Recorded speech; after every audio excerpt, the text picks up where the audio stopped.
வணக்கம் நம்மளே TNPSC group 4 தேர்வுக்கான எய்ம் குரூப் 4 சர்வீசஸ் ஃப்ரீ பேட்ச்ல இன்றைய பொது அறிவியல் வகுப்புல நம்ம படிக்க இருக்க தலைப்பு வந்து உயிர் உலகின் வகைப்பாடு அப்படின்னு பார்க்குறோம். இந்த தலைப்பு அப்படின்றது வந்து உயிரினங்களை வந்து நம்ம வகைப்படுத்தும் போது மொத்தம் 5 உலகங்களா வகைப்படுத்தியிருக்கோம். ஸோ ஒவ்வொரு உலகத்துல என்னென்ன உயிரினங்கள் வந்து இருக்கு, அதனுடைய சிறப்பு பண்புகள் என்ன, வகைப்பாடு என்ன, அதனுடைய பயன்கள் என்ன, அப்புறம் அதனால் ஏற்படக்கூடிய நோய்கள் என்ன அப்படின்றத நம்ம படிச்சு இந்த வகுப்புல தெரிஞ்சுக்க போறோம். ஸோ இது நம்மளுடைய புத்தகத்துல சாப்டர் நம்பர் வந்து 17ல இருக்கு. பக்க எண் அப்படின்றது 165 வந்து எடுத்துக்கோங்க. So page number 165.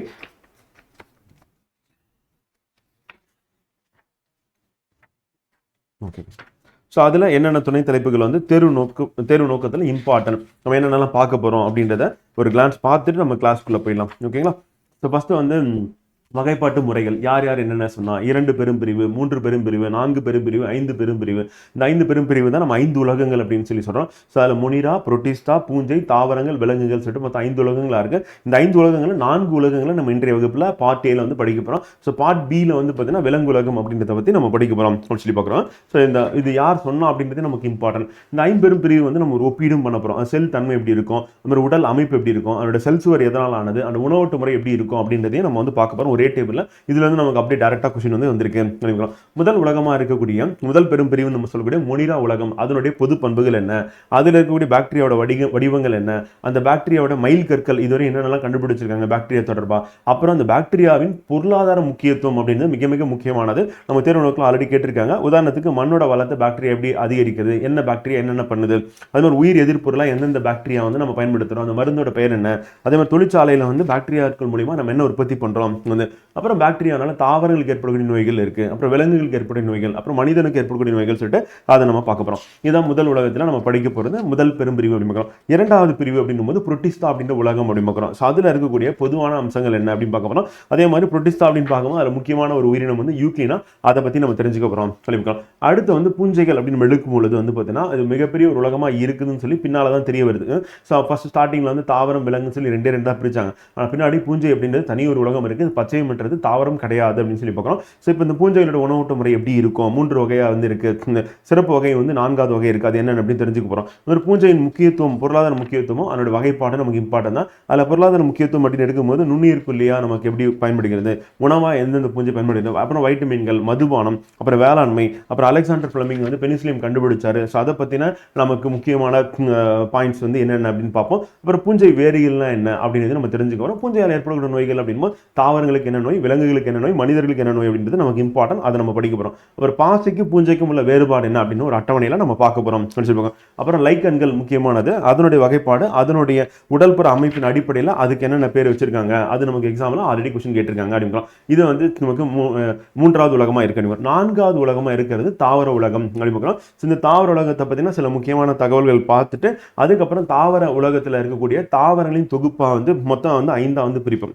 அது பாசிகள், பிரயோபைட்டுகள், டெரிட்டோபைட்டுகள், ஜிம்னோஸ்பங்கள், ஆஞ்சியோஸ்பங்கள் சொல்லிட்டு. ஸோ அது இந்த உலகத்தில் இந்தியாவில் எவ்வளோ உயிரினங்கள் வந்து இருக்கு அப்படின்ற ஒரு பட்டியல் இருக்கு. அதை பேஸ் பண்ணி ஆல்ரெடி கேட்டாங்க. ஸோ அது இம்பார்ட்டன்ட். அதில் நம்ம முதல்ல படிக்க போகிறது வந்து பாசிகளை பற்றி தான் நம்ம படிக்க போகிறோம் சொல்லி பார்க்கலாம். ஸோ அந்த பாசிகள் அப்படின்னு எடுத்துக்கும் போது வந்து ஆல்கே அப்படின்னு நம்ம சொல்லுவோம். ஸோ அதனுடைய பண்புகள் என்ன, அப்புறம் அதனுடைய பிரிவுகள் என்ன, அந்த பாசிகள் வந்து அதில் இருக்கக்கூடிய நிறமிகள் அடிப்படையில் எப்படி நம்ம பிரிக்கிறோம், அது நமக்கு இம்பார்ட்டன்ட். அப்புறம் பொருளாதார பயன், பாசிகளையும் உணவா எது பயன்படுகிறது, மருந்தா எது பயன்படுகிறது, இந்த மாதிரி பல்வேறு விதமான பயன்கள் வந்து இருக்கு. அது என்ன அப்படின்னு அட்டவணையில் பார்க்க போகிறோம்.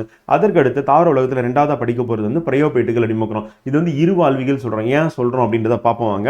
அப்புறம் பிரயோபைட்டுகளின் பயன்கள் என்ன, அதனுடைய வகைப்பாடு என்ன அப்படின்றத வந்து தெரிஞ்சுக்க போறீங்க.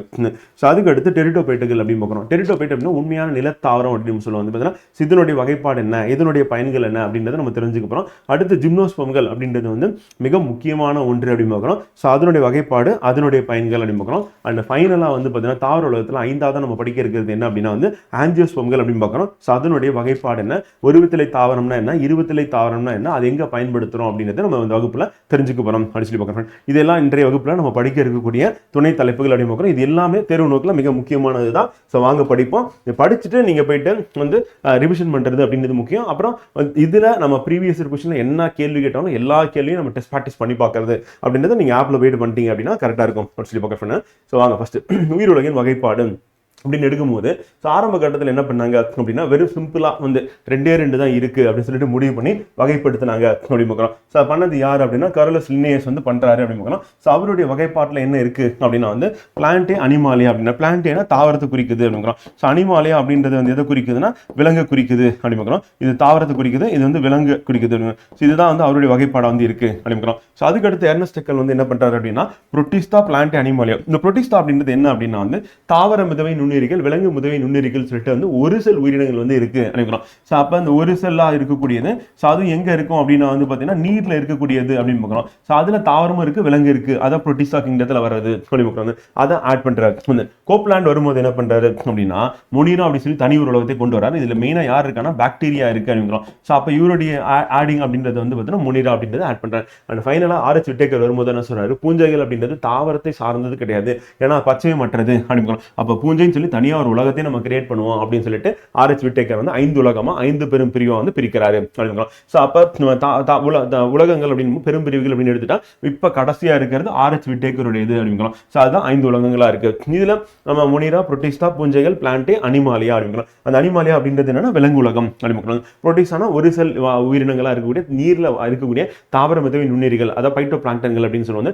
விலங்கு மிதவை நுண்ணுயிரிகள் அப்படின்னு ஜூ பிளாங்டன் அப்படின்னு சொல்லுவாங்க. ஸோ அது இம்பார்ட்டன் அப்படிங்கிறோம். ஸோ அதுக்கு அடுத்து முனிரால பாக்டீரியா வந்து உள்ள வந்துடும். அண்ட் ஆர்எச் விட்டேக்கர்ல பூஞ்சைகள் ஒரு செல் பூஞ்சைகள் இருக்கு, பல செல் பூஞ்சைகள் இருக்கு. இப்போ ஒரு செல் பூஞ்சை எடுத்துக்காட்டி என்னன்னா ஈஸ்ட் அப்படிங்கிறது. ஸோ அது என்ன அப்படின்றத நம்ம படிக்க போறோம். இப்போ முனிரா அப்படின்னும் போது யார் வருவா அப்படின்னா வந்து பாக்டீரியா அப்படிங்கிறோம். இது என்னன்னா பச்சையம் மற்றது அப்படிங்கிறோம். அதே சைனோ பாக்டீரியா அப்படின்னு நீல பசும் பாசி, இது பச்சையம் உள்ளது அப்படிங்கிறோம். அப்போ இது ஒளிச்சேர்க்கை செய்யக்கூடியது. அப்போ பாக்டீரியாவிலே வந்து பார்த்தீங்கன்னா பிறச்சார்பு ஊட்டமுறை மேற்கொள்ளக்கூடியது இருக்கு, தற்சார்பு ஊட்டமுறை மேற்கொள்ளக்கூடியது இருக்கு. புரோட்டிஸ்டா உலகம் அப்படின்னு வந்தோம்னா இல்ல ஒரு செல் பாசி, பல செல் பாசி எங்க வந்துடும் அப்படின்னா தாவரங்கள்ல முதல்ல வச்சிருப்போம். ஒரு செல் பாசி அப்படின்னும் போது தாவர மிதவை நுண்ணுயிர்கள் மீன்களுக்கு உணவா பயன்படக்கூடியது அப்படிங்கிறோம். சரி, மீன்கள்ல புரோட்டோசோவாகளுக்கு உணவா பயன்படக்கூடியது. அந்த புரோட்டோசோவா தான் உணவை யார் எடுத்துப்போம், மீன்கள் வந்து எடுத்துக்கும் அப்படிங்கிறோம். அப்போ ஒரு செல் பாசி அப்படின்னா புரோட்டிஸ்டா அப்படிங்கிறோம். புரோட்டோசோவாக்கள் யாரு அப்படின்னா வந்து பார்த்தீங்கன்னா இப்போ எக்ஸாம்பிள் அமீபா பாராமீசியம் அப்படின்றது ஒரு செல் விலங்குக்கு எடுத்துக்காட்டு. அது தண்ணியில தான் இருக்கும், தண்ணியில மிதந்துட்டு இருக்கும். ஸோ அது வந்து புரோட்டோசோவா அப்படிங்கிறோம். அடுத்து பூஞ்சைகள் அப்படின்னும் போது பச்சையமற்றது நான் கிரீன் அப்படின்னு பார்க்கணும். ஸோ அது நமக்கு இம்பார்ட்டன்ட். தாவரங்கள் அப்படின்னு பார்க்கும்போது தாலோபைட் அப்படின்னு சொல்லி சொல்லுவோம், அதுதான் பல செல் பாசி அப்படிங்கிறோம். அடுத்து பிரையோபைட்டு, டெரிட்டோபைட்டு, ஜிம்னோஸ்போம், ஆஞ்சியோஸ்போம் சொல்லிட்டு மொத்தம் 5 பிரிப்போம். இந்த முதல் 3 வந்து பார்த்தீங்கன்னா பூக்காத தாவரங்கள், இந்த கடைசி 2 வந்து பார்த்தீங்கன்னா பூக்கும் தாவரங்கள் சொல்லி 2 கேட்டகரியா வந்து நம்ம பிரிக்கிறோம் அப்படிங்கிறோம். அடுத்து வந்து விலங்குலகம் அப்படின்னு பார்க்கும்போது மொத்தம் 9 பிரிக்கிறோம். ஸோ துளையுடைகள், குழியுடைகள், தட்டைப்புழுக்கள், உருளைப்புழுக்கள், வளர்த்திசு புழுக்கள், கணுக்காலிகள், மெல்லுடலிகள், முத்தோலிகள், முதுகு நாணுள்ளவை அப்படிங்கிறோம். அப்போ மனிதன் எங்க வரும் அப்படின்னா இந்த முதுகு நாணுள்ளவையில மனிதன் வரும் அப்படிங்கிறோம். கணுக்காலிகள் அப்படின்னு பார்க்கும்போது இந்த இடத்துல யார் வரானா இந்த கரப்பாம்பூச்சி வந்து நம்ம பார்க்கக்கூடியது எல்லாமே அந்த நண்டு இது எல்லாமே அந்த அதுல வரும் அப்படிங்கிறோம். அது வலைத்திசை புழுக்கள் அப்படின்னும் போது இதுல மண்புழு அப்படின்றது வந்துருது அப்படிங்கிறோம். ஸோ முக்கியமான உயிரினங்கள் அப்படின்னு பார்க்கும்போது இதை நம்ம சொல்லலாம் அப்படிங்கிறோம். ஸோ இப்போ நம்ம இதுல வந்து இந்த முதல் 4 உலகங்கள்ல வந்து பார்த்தீங்கன்னா இன்றைய வகுப்புல நம்ம பார்க்க போறோம். அடுத்த வகுப்புல நம்ம விலங்கு உலகமும் அது மட்டும் இல்லாம இவங்க வகைப்படுத்தாத இன்னொரு முக்கியமான ஒரு உயிரி அப்படின்னு பார்க்கும்போது உயிருள்ளதா உயிரற்றதா அப்படின்னு சொல்ல முடியாத ஒரு உயிரினமா வைரஸ் இருக்கு அப்படிங்கிறோம். ஸோ அதை நம்ம பார்க்க போறோம். அப்புறம் இம்பார்ட்டன்ட் ஒன்லைனர் ஃபேக்ட் என்ன அப்படின்றது நம்ம அடுத்த வகுப்புல படிக்க போறோம். இப்போ ஃபர்ஸ்ட் வந்து வகைப்பாட்டிலின் தந்தை யாரை சொல்றோம்னா கரோலஸ் லின்னேயஸ். ஏன்னா இவர் என்ன பண்றாருன்னா ஃபர்ஸ்ட் தாவரம் விலங்குன்னு சொல்லிட்டு 2 வந்து பிரிக்கிறாரு. ஸோ அப்போ பிளான்டே அனிமாலியா பிரிக்கிறதுனால அவர் வகைப்பாட்டிலின் தந்தை அப்படின்னு நம்ம சொல்றோம். Carolus Linnaeus. விலங்கியலின் தந்தை யாரை சொல்றோம், அரிஸ்டாட்டில் வந்து சொல்றோம், கிரேக் அறிஞர் எடுக்கிறோம். அது மாதிரி எர்னஸ்ட் ஹேக்கல் வந்து பார்த்தீங்கன்னா சூழலின் தந்தையா வந்து இருக்காரு. ஏக்கல் மேல பார்த்தோம். ஸோ அவர் வந்து சூழலின் தந்தையா வந்து இருக்காரு என்வரான்மெண்ட்டுக்கு. அடுத்து வந்து பார்த்தீங்கன்னா வில்லியம் பேர்சன் அப்படின்றவர் வந்து மரபியல் அப்படின்ற சொல்லை வந்து உருவாக்கினாரு. அதே மாதிரி மரபியல் அப்படின்ற தந்தை யாரை சொல்றோம் அப்படின்னா கிரிகோர் ஜோகர் மெண்டல் அப்படின்னு பார்க்கணும். மரபியல் அப்படின்ற டாபிக் நம்ம அடுத்த டாபிக் படிக்கிறோம். ஸோ அங்கே வந்து அது கண்டிப்பாக பார்ப்போம். செயற்கை வகைப்பாடு அப்படின்னா என்னன்னா ஒன்றல்லது சில மேலோட்டமான பண்புகளை மட்டும் பயன்படுத்துறது தான் செயற்கை வகைப்பாடு அப்படிங்கிறோம். அப்போ மொத்தமாக டீட்டெயிலாக டிஸ்கஸ் பண்ண மாட்டாங்க. இயற்கை வகைப்பாடுல இருக்கிறதுக்கும் செயற்கை வகைப்பாடு இருக்க வித்தியாசமே என்னன்னா இது ரொம்ப மேலோட்டமா இருக்கும். அது இயற்கை வகைப்பாடு அப்படின்னா உயிரினங்களை பரந்த அளவிலான அவருடைய பண்புகள் இருக்கும். அதே மாதிரி இயற்கை தொடர்புகளின் அடிப்படையில் வகைப்படுத்துகிறது. இதுல வந்து அதனுடைய புறத்தோற்றம் உறவுவியல் அப்படின்னு பார்க்கணும், உடற்கூறியல் பார்க்கணும், உள்ளுக்குள்ள இருக்கிறது கருவியல் போன்ற வெளிப்புற மற்றும் உள் அம்சங்களே அடங்கியதா எது இருக்கு அப்படின்னா வந்து நமக்கு இயற்கை வகைப்பாடு இருக்கு. அப்ப செயற்கை வகைப்பாடுக்கும் இயற்கை வகைப்பாடுக்கும் உள்ள வேறுபாடு அப்படின்னு நம்ம ஏற்கனவே கேட்டாங்க. ஸோ அதனால அது இம்பார்ட்டன் எடுக்கிறோம். ஸோ அதற்கடுத்து நடைமுறை வகைப்பாடு அப்படின்னா என்னன்னா இப்ப பயன்பாட்டில் நம்ம எதெல்லாம் நமக்கு வந்து அன்றாட வாழ்க்கையில் தேவைப்படுதோ ஸோ அதை வகைப்படுத்துறது அப்படின்றது என்னன்னா நடைமுறை வகைப்பாடு அப்படின்னு சொல்லி பார்க்கணும். ஸோ அதுவும் நமக்கு வந்து தெருநோக்கில் முக்கியமானதாக தான் இருக்கு அப்படின்னு சொல்லி பார்க்குறோம். பண்ணுங்க ஒரு நிமிஷம். ஓகே. அந்த கிடைமட்ட வகைப்பாடு அப்படின்னு நம்ம எடுத்துட்டோம் அப்படின்னா வந்து சமகால உயிரினங்களின் தொகுப்பை விவரிக்க பரிமாண அமைப்பு முறையில் பயன்படுத்தப்படுது. அப்ப கிடைமட்டமா சமகாலத்தில் இருக்கக்கூடிய உயிரினங்கள் வந்து அதை வந்து பார்த்தீங்கன்னா பரிணாம அமைப்பு முறையில் அப்ப அந்த எவல்யூஷன்ல எப்படி பரிணாம அடிப்படையில் எப்படி வளர்ச்சி பெற்றது அப்படின்றத பத்தி படிக்கிறது கிடைமட்டம். அப்ப செயற்கை அப்படின்னா ஒன்று அல்லது மேலோட்டமான பண்புகள் அப்படின்னா செயற்கை. இயற்கை அப்படின்னா வந்து பரந்த அளவிலான பண்புகள் வந்து இருக்கும். அதுல வந்து உருவியல் இருக்கும், புறத்தோற்றம் இருக்கும், உடற்குறியில் இருக்கும், கருவியல் இருக்கும். இதெல்லாம் இருந்தது அப்படின்னா அது இயற்கை வகைப்பாடு. கிடைமட்டம் அப்படின்னும் போது சமகால உயிரினங்களா இருக்கும், அதனுடைய பரிமாண அமைப்பு முறையில் வகைப்படுத்துறது அப்படிங்கிறோம். அதுக்கு அடுத்து நடைமுறை வகைப்பாடு அப்படின்னா பயன்பாட்டில் இருக்கக்கூடிய உயிரினங்கள் அப்படின்னு பார்க்கலாம். ஸோ அதை வகைப்படுத்தினா அது நடைமுறையியல் அப்படின்னு பார்க்கலாம். ஸோ அது நமக்கு இம்பார்ட்டன்ட். அதுக்கு அடுத்து ஐம்பெரும் பிரிவுகளாக வகைப்பாட்டினை ஒப்பீடு நம்ம பண்ணும்போது வந்து முதல்ல வந்து தொழிற்கரு உயிர்கள் அப்படின்னு சொல்றோம். தொழிற்கரு உயிர்கள் அப்படின்றது எதுனா வந்து இப்போ மொரினா உலகத்துல வந்து தொழிற்கரு உயிர்களா இருக்கு. மற்ற எல்லாமே என்னவா இருக்கு அப்படின்னா மெய்யுட்கரு உயிர்கள், மெயினா இருக்கிறது அப்படின்னு பார்க்கிறோம். அப்ப இது வந்து என்ன சொல்லுவோம்னா ப்ரோ கேரியேட்டுகள் அப்படின்னு சொல்லுவோம். ப்ரோ கேரியேட்டுகள் அப்படின்னு சொல்லுவோம். இதை வந்து என்ன சொல்லுவோம்னா யூ கேரியேட்டுகள் அப்படின்னு சொல்லுவாங்க. யூ கேரியேட்டுகள் இதை பத்தி நம்ம ஏற்கனவே வந்து பார்த்தீங்கன்னா செல்லை பத்தி படிக்கும் போது நம்ம படிச்சுட்டு இருந்தோம். அப்போ இது எல்லாமே மெய்யுட்கரு உயிர்களாக வந்து இருக்கு அப்படிங்கிறோம். அது வந்து கடைசியில் இருக்கக்கூடிய 4 உலகமும் வந்து புரோட்டிஸ்டா, பூஞ்சை, பிளான்ட், அனிமல் அப்படிங்கிறோம். அது உடல் அமைப்பு அப்படின்னு பார்க்கும்போது இது வந்து ஒரு செல் உயிரினங்களா இருக்கு அப்படிங்கிறோம். இதுவும் ஒரு செல் உயிரினங்கள் தான் புரோட்டிஸ்டால வந்து. ஆனா இங்கே தான் என்னன்னா ஒரு செல் பல செல் அப்படின்னு சொல்லிட்டு வந்து ரெண்டுமே காணப்படுகிறது அப்படிங்கிறோம். எதுலன்னா பூஞ்சை இல்லை அப்படிங்கிறோம். அதுக்கப்புறம் இருக்கிறது எல்லாமே பல செல் தான். ஆனா பல செல்கள் வந்து திசுக்கள், உறுப்புகள் அப்படின்றது வந்து தாவரத்தில் இருக்கும். உறுப்பு மண்டலங்கள் எங்க இருக்குன்னா விலங்குல இருக்கு.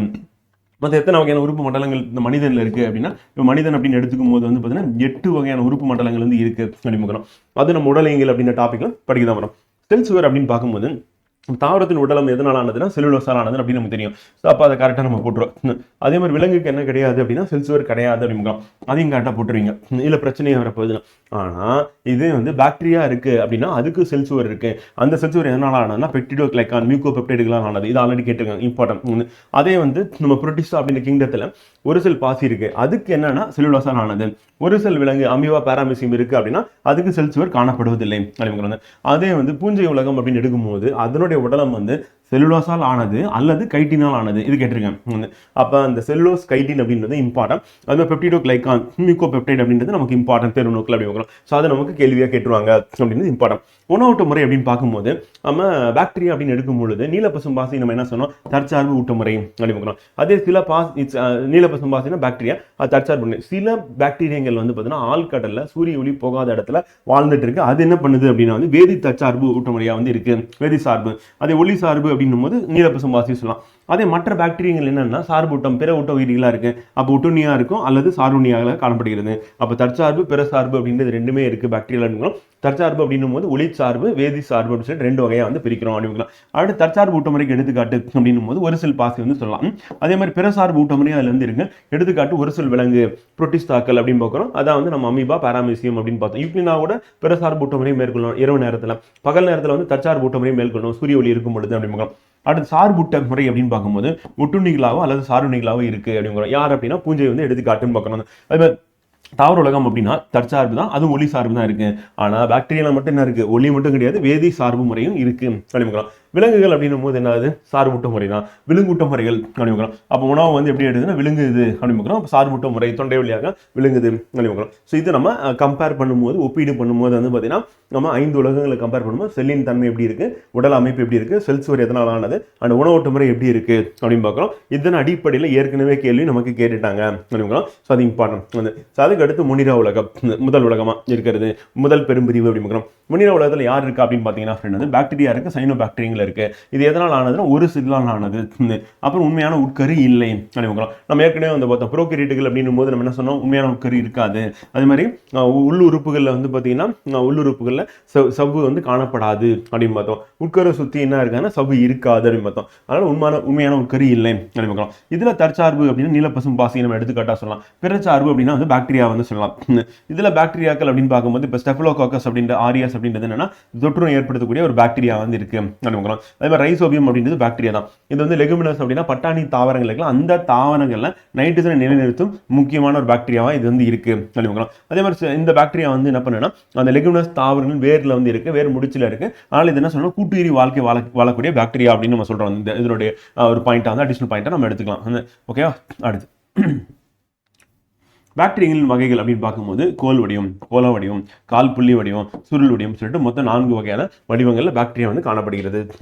பாக்டீரியாவின் மைல்கல் அப்படின்னு சொல்லும்போது வந்து சிஜி எரன்பர்க் அப்படின்றவர் தான் பாக்டீரியம் என்ற சொல்லை முதலில் பயன்படுத்தினார் அப்படின்னா ஸோ அது நமக்கு தெரியும் நோக்கில் இம்பார்ட்டன் இருக்கும். அப்போ பாக்டீரியா அப்படின்னு சொல்ல பயன்படுத்தினது யாரு கேட்டுரும் வந்து அப்போ குடல் மட்ட இறப்பை புண்கள் நம்ம சாப்பிடாம இருக்கிறோம் மார்னிங் பிரேக்ஃபாஸ்ட் அப்படின்னும் போது இல்லைன்னா நேரம் தவறி நம்ம சாப்பிட்டுட்டு இருக்கோம் ரெகுலராக ஒரு டைமில் சாப்பிடல அப்படின்னும் போதுனால நம்ம குடலில் நம்மளோட இறப்பையில் வந்து HCl ஹைட்ரோகுளோரிக் அமிலம் சுரந்துடும். அந்த அமிலம் வந்து உணவை வந்து செரிக்கிறதுக்காக சுரக்குது. ஆனால் நம்ம வந்து செரிமானம் பண்ண உதவி பண்ணுறதுக்காக சுரக்குது. ஆனால் நம்ம சாப்பிடல நேரத்துக்கு அப்படின்னும் போதுனாலும் அது குடல் இறப்பையை வந்து சோறை வந்து அரிக்க ஆரம்பிக்கும். அப்படி அரிக்க ஆரம்பிக்கிறதுனால என்ன ஆகுதுன்னா அந்த ஹெலிகோபாக்டர் அப்படின்ற பைலேரி அப்படின்ற பாக்டீரியா வந்து என்னன்னா அந்த இடத்துல புண்களை ஏற்படுத்துகிறது. அது வந்து ஹெலிகோபாக்டரி பைலேரினும் கிராம் எதிர் பாக்டீரியாத்தால் ஏற்படுகிறது. இதுனா குடல் மற்றும் இறப்பை புண்கள் அப்படின்றது ஏற்படுது. நம்ம அடிப்பட்டவனே அந்த காயம் வழியாக காற்றில் இருக்க பாக்டீரியா உள்ள போகுது. அதே மாதிரி தான் நம்மளுடைய இறப்பையில் இருக்கக்கூடிய வால் வந்து சுவர் வந்து பார்த்தீங்கன்னா அந்த ஹைட்ரோகுளோரிக் அமிலத்தால் வந்து பார்த்தீங்கன்னா பாதிக்கப்படும் பட்சத்தில் இந்த பாக்டீரியா அங்கே புண்களை ஏற்படுத்துகிறது. அப்புறம் பேசிலஸ் துரிஞ்சினிசஸ் அப்படின்ற ஒரு பாக்டீரியத்திலிருந்து பெறப்படும் ஜீன் வந்து பார்த்தீங்கன்னா அது வந்து பிடி நச்சு அப்படின்னு நம்ம சொல்லுவோம் வந்து பார்த்தீங்கன்னா ஸோ அந்த பிடி நச்சு அப்படின்றது பூச்சி எதிர்ப்பு தன்மை கொண்டதாக இருக்கு. இது தாவரங்களில் பயன்படுத்தப்படுகிறது. இப்போ பிடி காட்டன் பிடி பிரிஞ்சால் அப்படின்னு நம்ம சொல்லி கேள்விப்பட்டிருப்பீங்க. அப்போ பிடி காட்டன் அப்படின்னும் போது என்னன்னா பருத்தியில் நம்ம நோய் எதிர்ப்பு சக்தியை வந்து கொடுக்கறதுக்காக என்ன பண்ணுறோம்னா பூச்சி தாக்குதலிருந்து அது எதிர்ப்பு தன்மை கொண்டதாக இருக்கணும் அப்படின்றதுக்காக அந்த பிடி பேசிலஸ் துரிஞ்சினிசஸ் அப்படின்ற ஒரு ஜீனை வந்து பாக்டீரியாவில இருந்து எடுத்து அந்த தாவரத்துக்கு வந்து கொடுக்கணும். அதே மாதிரி லாக்டோபேசிலஸ் அண்ட் ஃபைபிடோ பாக்டீரியம் போன்றவை ப்ரோபயாட்டிக் தயிர் பர்பஸை தயாரிக்க பயன்படுகிறது. அதான் நம்ம குடல்ல வந்து நமக்கு நல்லது பண்ணக்கூடிய பாக்டீரியா இருக்கும் வந்து ஸோ அந்த பாக்டீரியா வந்து அதனுடைய எண்ணிக்கை அதிகப்படுத்துறதுக்காக நம்ம லாக்டோபேசிலஸ் அப்படின்ற பாக்டீரியா வந்து என்ன பண்ணுறோம் அப்படின்னா வந்து நம்ம ப்ரோபயோட்டிக்காக வந்து யூஸ் பண்ணுறோம். இது நன்மை தரக்கூடிய பாக்டீரியா இருக்குது. இது எங்கே நம்ம இருக்குன்னா தயிர் யாகட் அப்படின்னும் அப்புறம் பர்பஸை போன்றவை தயாரிக்க பயன்படுகிறது பண்ணிக்கிறோம். ஸோ அது நமக்கு இம்பார்ட்டன் பண்ணிக்கிறோம். அதுக்கடுத்து பாக்டீரியாவின் பொருளாதார முக்கியத்துவங்கள் வெரி வெரி இம்பார்ட்டன். இதுதான் நமக்கு எக்ஸாமில் பல தடவை கேட்டிருக்கேன். இப்போ அமோனியா வாக்கம் யார் பண்ணுறா? அது என்ன அமோனியா வாக்கம் அப்படின்னா ஒரு உயிரினம் இறந்த உடனே அந்த இறந்த உயிரினத்தில் உடலில் இருக்கக்கூடிய அந்த சிக்கலான புரதங்களை வந்து உடைச்சி அது அமோனியாவாக மாற்றுறது யார் பண்ணுறா அப்படின்னு பார்க்குறோம். அது அமோனியா உப்புக்களாக மாற்றக்கூடிய பாக்டீரியா எது அப்படின்னு நம்ம கேட்டிருக்காங்க. அது அமோனிஃபிகேஷன் அப்படின்னு பார்க்குறோம். அந்த அமோனியாவில் என்ன இருக்க போகுது? நைட்ரஜன் தான் இருக்க போகுது. அப்போ புரதத்தை வந்து அமோனியா வாக்கம் பண்ணக்கூடிய பாக்டீரியா எது அப்படின்னு கேட்பாங்க. இப்படி கேட்டாங்கன்னா பேசிலஸ் ராமோசஸ் அண்ட் பேசிலஸ் மைக்கடாய்ஸ் அப்படிங்கிறோம். இந்த 2 பாக்டீரியா வந்து பார்த்தீங்கன்னா என்னன்னா அமோனியா வாக்கம் வந்து பண்ணுது அப்படிங்கிறோம். ஸோ இது இம்பார்ட்டன். அப்போ அமோனியா வாக்கம் அப்படின்னா என்னன்னா நம்ம தாவரங்கள் விலங்குகள் இறந்ததுக்கு அப்புறமா அதனுடைய உடலில் இருக்கக்கூடிய சிக்கலான புரதங்களை தான் அமோனியாவாக பின் அமோனியம் உப்புக்களாக மாற்றுகின்றன. அப்போ அமோனியம் உப்புக்களாக மாற்றக்கூடிய பாக்டீரியா எதுன்னு கேட்பாங்க. பேசிலஸ் ராமோசஸ் பேசிலஸ் மைக்கடாய்ஸ் அப்படின்னு ஞாபகம் வச்சோம். நைட்ரஜன் ஆக்கம் வந்து இந்த நைட்ரஜன் ஆக்கம் பண்ணக்கூடிய பாக்டீரியா எதுனா நைட்ரோபாக்டர் நைட்ரோசோமோனாஸ் அப்படின்ற பாக்டீரியா என்ன பண்ணுது அப்படின்னா அமோனியம் உப்புக்களை நைட்ரேட்டாக மாற்றுகின்றன. அப்போ அமோனியம் உப்புக்களை வந்து நைட்ரேட்டாக மாற்றக்கூடிய பாக்டீரியா எது அப்படின்னா நைட்ரோபாக்டர் நைட்ரோசோமோனாஸ் அப்படின்ற பாக்டீரியா வந்து மாற்றுது அப்படின்னு. ஸோ அது இம்பார்ட்டன். அப்போ ஃபர்ஸ்ட் இந்த பாக்டீரியா வந்து என்ன பண்ணுவோம்னா அமோனியம் உப்பா மாற்றிடுது வந்து. அடுத்து இந்த அமோனியம் உப்பா வந்து என்ன பண்ணுது அப்படின்னா வந்து இந்த நைட்ரோபாக்டர் நைட்ரோசோமோனாஸ் அப்படின்னு நைட்ரேட்டாக மாற்றுகிறது. நைட்ரேட்டாக மாற்றுகிறேன். அடுத்து நைட்ரஜன் நிலைப்படுத்துறதுக்குன்னு ஒரு பாக்டீரியா இருக்கு. அசிடோபாக்டர் கிளாஸ்ட்ரிடியம் ரைசோபியம் அப்படின்னு பார்க்கலாம். இது வளிமண்டல நைட்ரஜனை கரிம நைட்ரஜனாக மாற்றுகின்றன. அந்த நைட்ரஜன் அடங்கிய கூட்டுப்பொருட்களை ஆக்சிஜனேற்றம் செய்து நைட்ரஜனாக மாற்றுகின்றன. ஸோ அப்போ அசிடோபாக்டர் கிளாஸ்ட்ரிடியம் ரைசோபியம் அப்படின்ற பாக்டீரியாவை நைட்ரஜனை நிலைநிறுத்துறதுக்கு காரணமாக வந்து இருக்கு. இந்த பாக்டீரியாக்கள் வந்து நைட்ரஜன் எங்கே நிலைத்துனா வளிமண்டல நைட்ரஜனை வந்து வளிமண்டல நைட்ரஜனை கரிம நைட்ரஜனாக அந்த தாவரங்களுக்கு தேவையான நைட்ரஜனாக மாற்றுறது. அந்த நைட்ரஜன் அடங்கிய கூட்டுப்பொருட்களை ஆக்சிஜனேற்றம் செய்து நைட்ரஜனாக மாற்றுகின்றன. இது எல்லாமே வந்து மண்ணோட வளத்தை மேம்படுத்துறதுக்காக பயன்படக்கூடிய பாக்டீரியா. அப்போ அமோனியா வாக்கம் யார் பண்றா? நைட்ரஜன் ஆக்கம் யார் பண்றா? நைட்ரஜனை நிலைநிறுத்துறதுக்கு காரணமான பாக்டீரியா எதுன்னு கேட்பாங்க. அந்த பாக்டீரியோட பெயர்கள் வந்து நமக்கு மிக முக்கியம். அடுத்து உயிர் எதிர்ப்பு பொருள். அந்த உயிர் எதிர்ப்பு பொருள் அப்படின்னா நம்ம ஆன்டிபயோட்டிக் அப்படின்னு நம்ம சொல்லுவாங்க. ஸோ அப்போ நம்ம ஆன்டிபயோட்டிக் அப்படின்னு நம்ம எடுத்துப்போம். ஸோ அது என்ன பண்ணுவோம் அப்படின்னா நம்ம உடலில் இருக்கக்கூடிய வந்து தொற்று உயிரிகள் அப்படின்னு இருக்குன்னா இப்போ எக்ஸாம்பிள் பாக்டீரியா இருக்குது புஞ்சை இருக்குது அப்படின்னா ஸோ அதுக்கு எதிராக வேலை செய்யக்கூடியது தான் எது அப்படின்னா அந்த உயிர் எதிர்ப்பு பொருள் அப்படின்னு இருக்கும். இப்போ ஸ்ட்ரெப்டோமைசின் அப்படின்றது வந்து பார்த்தீங்கன்னா உயிர் எதிர்ப்பு பொருள் அப்படி ஆன்டிபயோட்டிக் அப்படின்னு.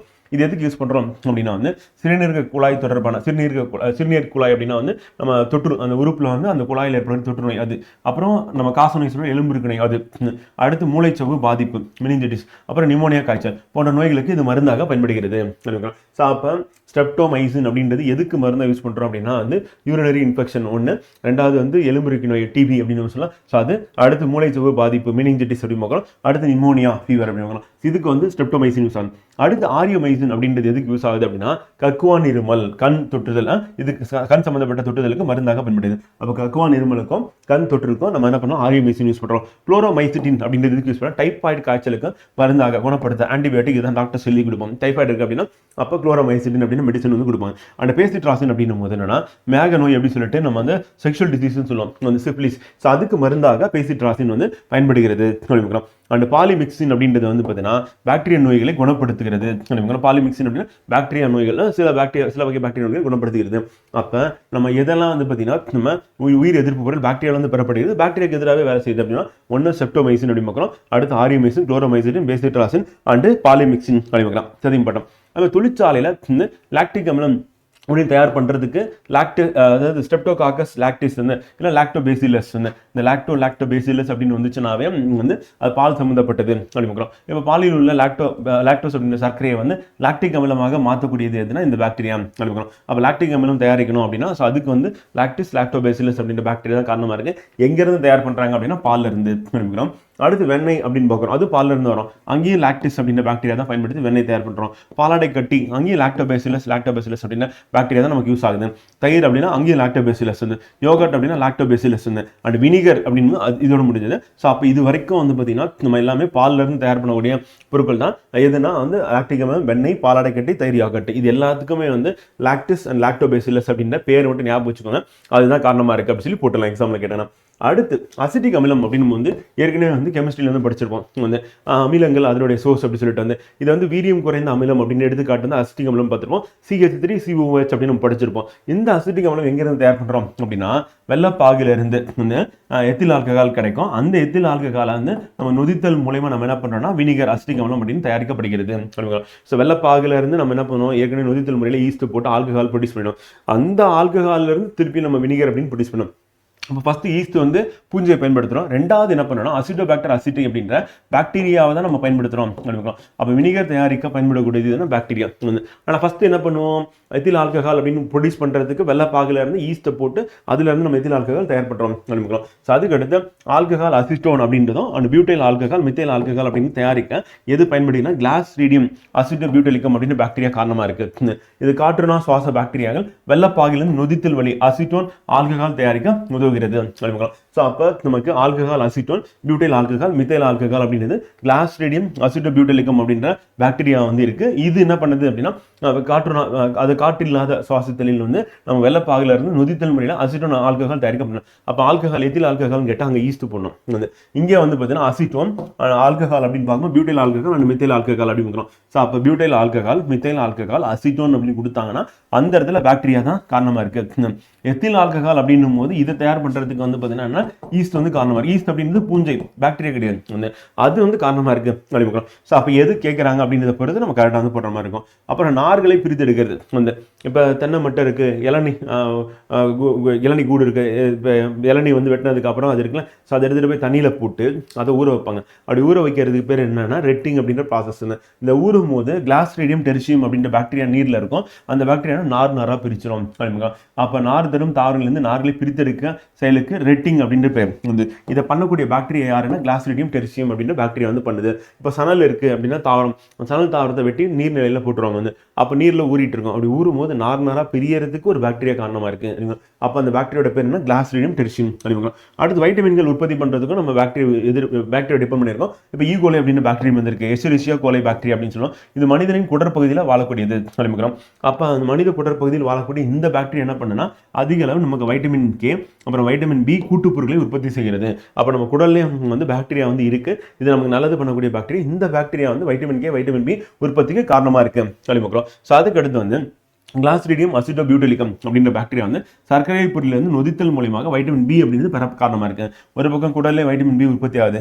அண்ட் கிளாஸ்ட்ரீடியம் அசிட்டோ பியூட்டலிக்கம் அப்படின்ற பாக்டீரியா வந்து என்ன பண்ணுன்னா நம்ம வைட்டமின் பி அப்படின்றது ப்ரொடியூஸ் பண்ணுறது காரணமாக இருக்குது சொல்லி பார்க்கலாம். ஸோ அதே பாக்டீரியா வந்து அங்கே என்ன பண்ணுது அப்படின்னா ஆல்கஹால் உற்பத்தி பண்ணுறதுக்கு, அசிட்டோன் உற்பத்தி பண்ணுறதுக்கு காரணமாக இருந்தது அப்படின்னு பார்க்கலாம். ஸோ ஒரு பக்கம் வைட்டமின் பி சர்க்கரை பொருள் வந்து டேரெக்டாக, அதே வந்து ஆல்கஹால் மற்றும் அசிட்டோன் அப்படின்னு தயாரிக்கிறதுக்கு வெள்ளைப்பாகிலிருந்து நமக்கு தயாரிக்க அதே கிளாஸ்ட்ரீடியம் அசிட்டோ பியூட்டலிக்கம் அப்படின்ற பாக்டீரியா பாக்டீரியா காரணமா இருக்கு. அப்போ வைட்டமின்கள்ல என்னென்ன பாக்டீரியா வந்து இருக்கு, நார்களை பிரிக்கிறது கிளாஸ்ட்ரிடியம் டெர்சியம், ஆல்கஹால் ப்ரொடியூஸ் பண்றதுக்கு கிளாஸ்ட்ரிடியம் அசிட்டோபியூட்டலிகம், வந்து வினிகருக்கு அசிட்டோபாக்டர் அசிட்டை அப்படின்ற பாக்டீரியா. அப்போ அசிட்டிக் ஆசிட்னு சொல்றோம், அப்போ அசிட்டை அப்படின்னு அசிட்டோபாக்டர் அப்படின்னு ஞாபகம் வச்சுக்கலாம், சுலபம் தான் அப்படிங்கிறோம். இது எல்லாமே என்னன்னா பாக்டீரியாவின் வந்து பார்த்தீங்கன்னா நமக்கு பாக்டீரியாவில இருந்து கிடைக்கக்கூடிய பொருட்கள் அப்படிங்கிறோம். அடுத்து பாக்டீரியாவினால தாவரங்களுக்கு உண்டாகும் நோய்கள் என்னப்பா அப்படின்னு பார்த்தீங்கன்னா, நெல்லில் வந்து என்ன ஏற்படுதுன்னா வெப்பு நோய் ஏற்படுது, ஆப்பிளில் தீ வெப்பு நோய், தீனா ரெட் கலரில் இருக்கும், அப்போ ஆப்பிளில் தீ வெப்பு நோய் அப்படிங்கிறோம். கேரட் வந்து நமக்கு தெரியும் நாளாச்சுன்னா அழுகும், அப்படியே மென் அழுகல் நோய் அப்படிங்கிறோம். எலுமிச்சை அப்படின்னும் போதுன்னா திட்டு நோய், எலுமிச்சை வந்து நாளாகும் போது வந்து அங்கங்கே புள்ளி புள்ளியாக வரும் மேலே வந்து அது திட்டு நோய் அப்படின்னா. பருத்தியில் வந்து என்னன்னா கோண இலைப்புள்ளி நோய் வந்து இலையில ஒரு பாதிப்பு ஏற்படுத்துது. உருளைக்கிழங்கு வந்து பார்த்தீங்கன்னா வளைய அழுகல் நோய் சொல்லுவாங்க. அப்போ வளைய அழுகல் அப்படின்னா அழுக ஆரம்பிச்சிடும் உருளைக்கிழங்கு. உருளைக்கிழங்கு நம்ம உருளைக்கிழங்குல இன்னொரு நோய் வந்து படைப்பு நோய், ஸ்கேப் அப்படின்னு நம்ம சொல்லுவோம். இப்போ நோய் வந்து நம்ம முதல்ல என்ன பண்ணோம்னா லிங்க் பண்ணி ஞாபகம் வச்சுக்கணும். அதுக்கடுத்து என்ன பண்ண போறோம் அப்படின்னா வந்து நம்ம நோய் காரணி என்ன அப்படின்னு பார்க்குறோம். இப்போ நெல் அப்படின்னாவே ஒரைசா சட்டைவம் அப்படின்றது அறிவியல் பேர். அப்போ ஒரைசா இருக்கு, சாந்தோமோனஸ் ஒரைசா அப்படின்னு பார்க்குறோம். அப்போ சாந்தோமோனஸ்னா பாக்டீரியா, ஒரைசா அப்படின்னா நெல்லோட பேர். இது ரெண்டு சேர்த்து நோய்க்கான காரணி பாக்டீரியோட பேர் வந்து வச்சிடறோம் அப்படின்னு. அடுத்து ஆப்பிள் அப்படின்னு பார்க்கும்போது எர்வீனியா அமைலோவரா அப்படின்னு பார்க்குறோம். அப்போ எர்வீனியா அமைலோவரா அப்படின்றது வந்து என்னன்னா ஆப்பிள்ல தீ வெப்பு நோய் காரணமா இருக்கு வந்து.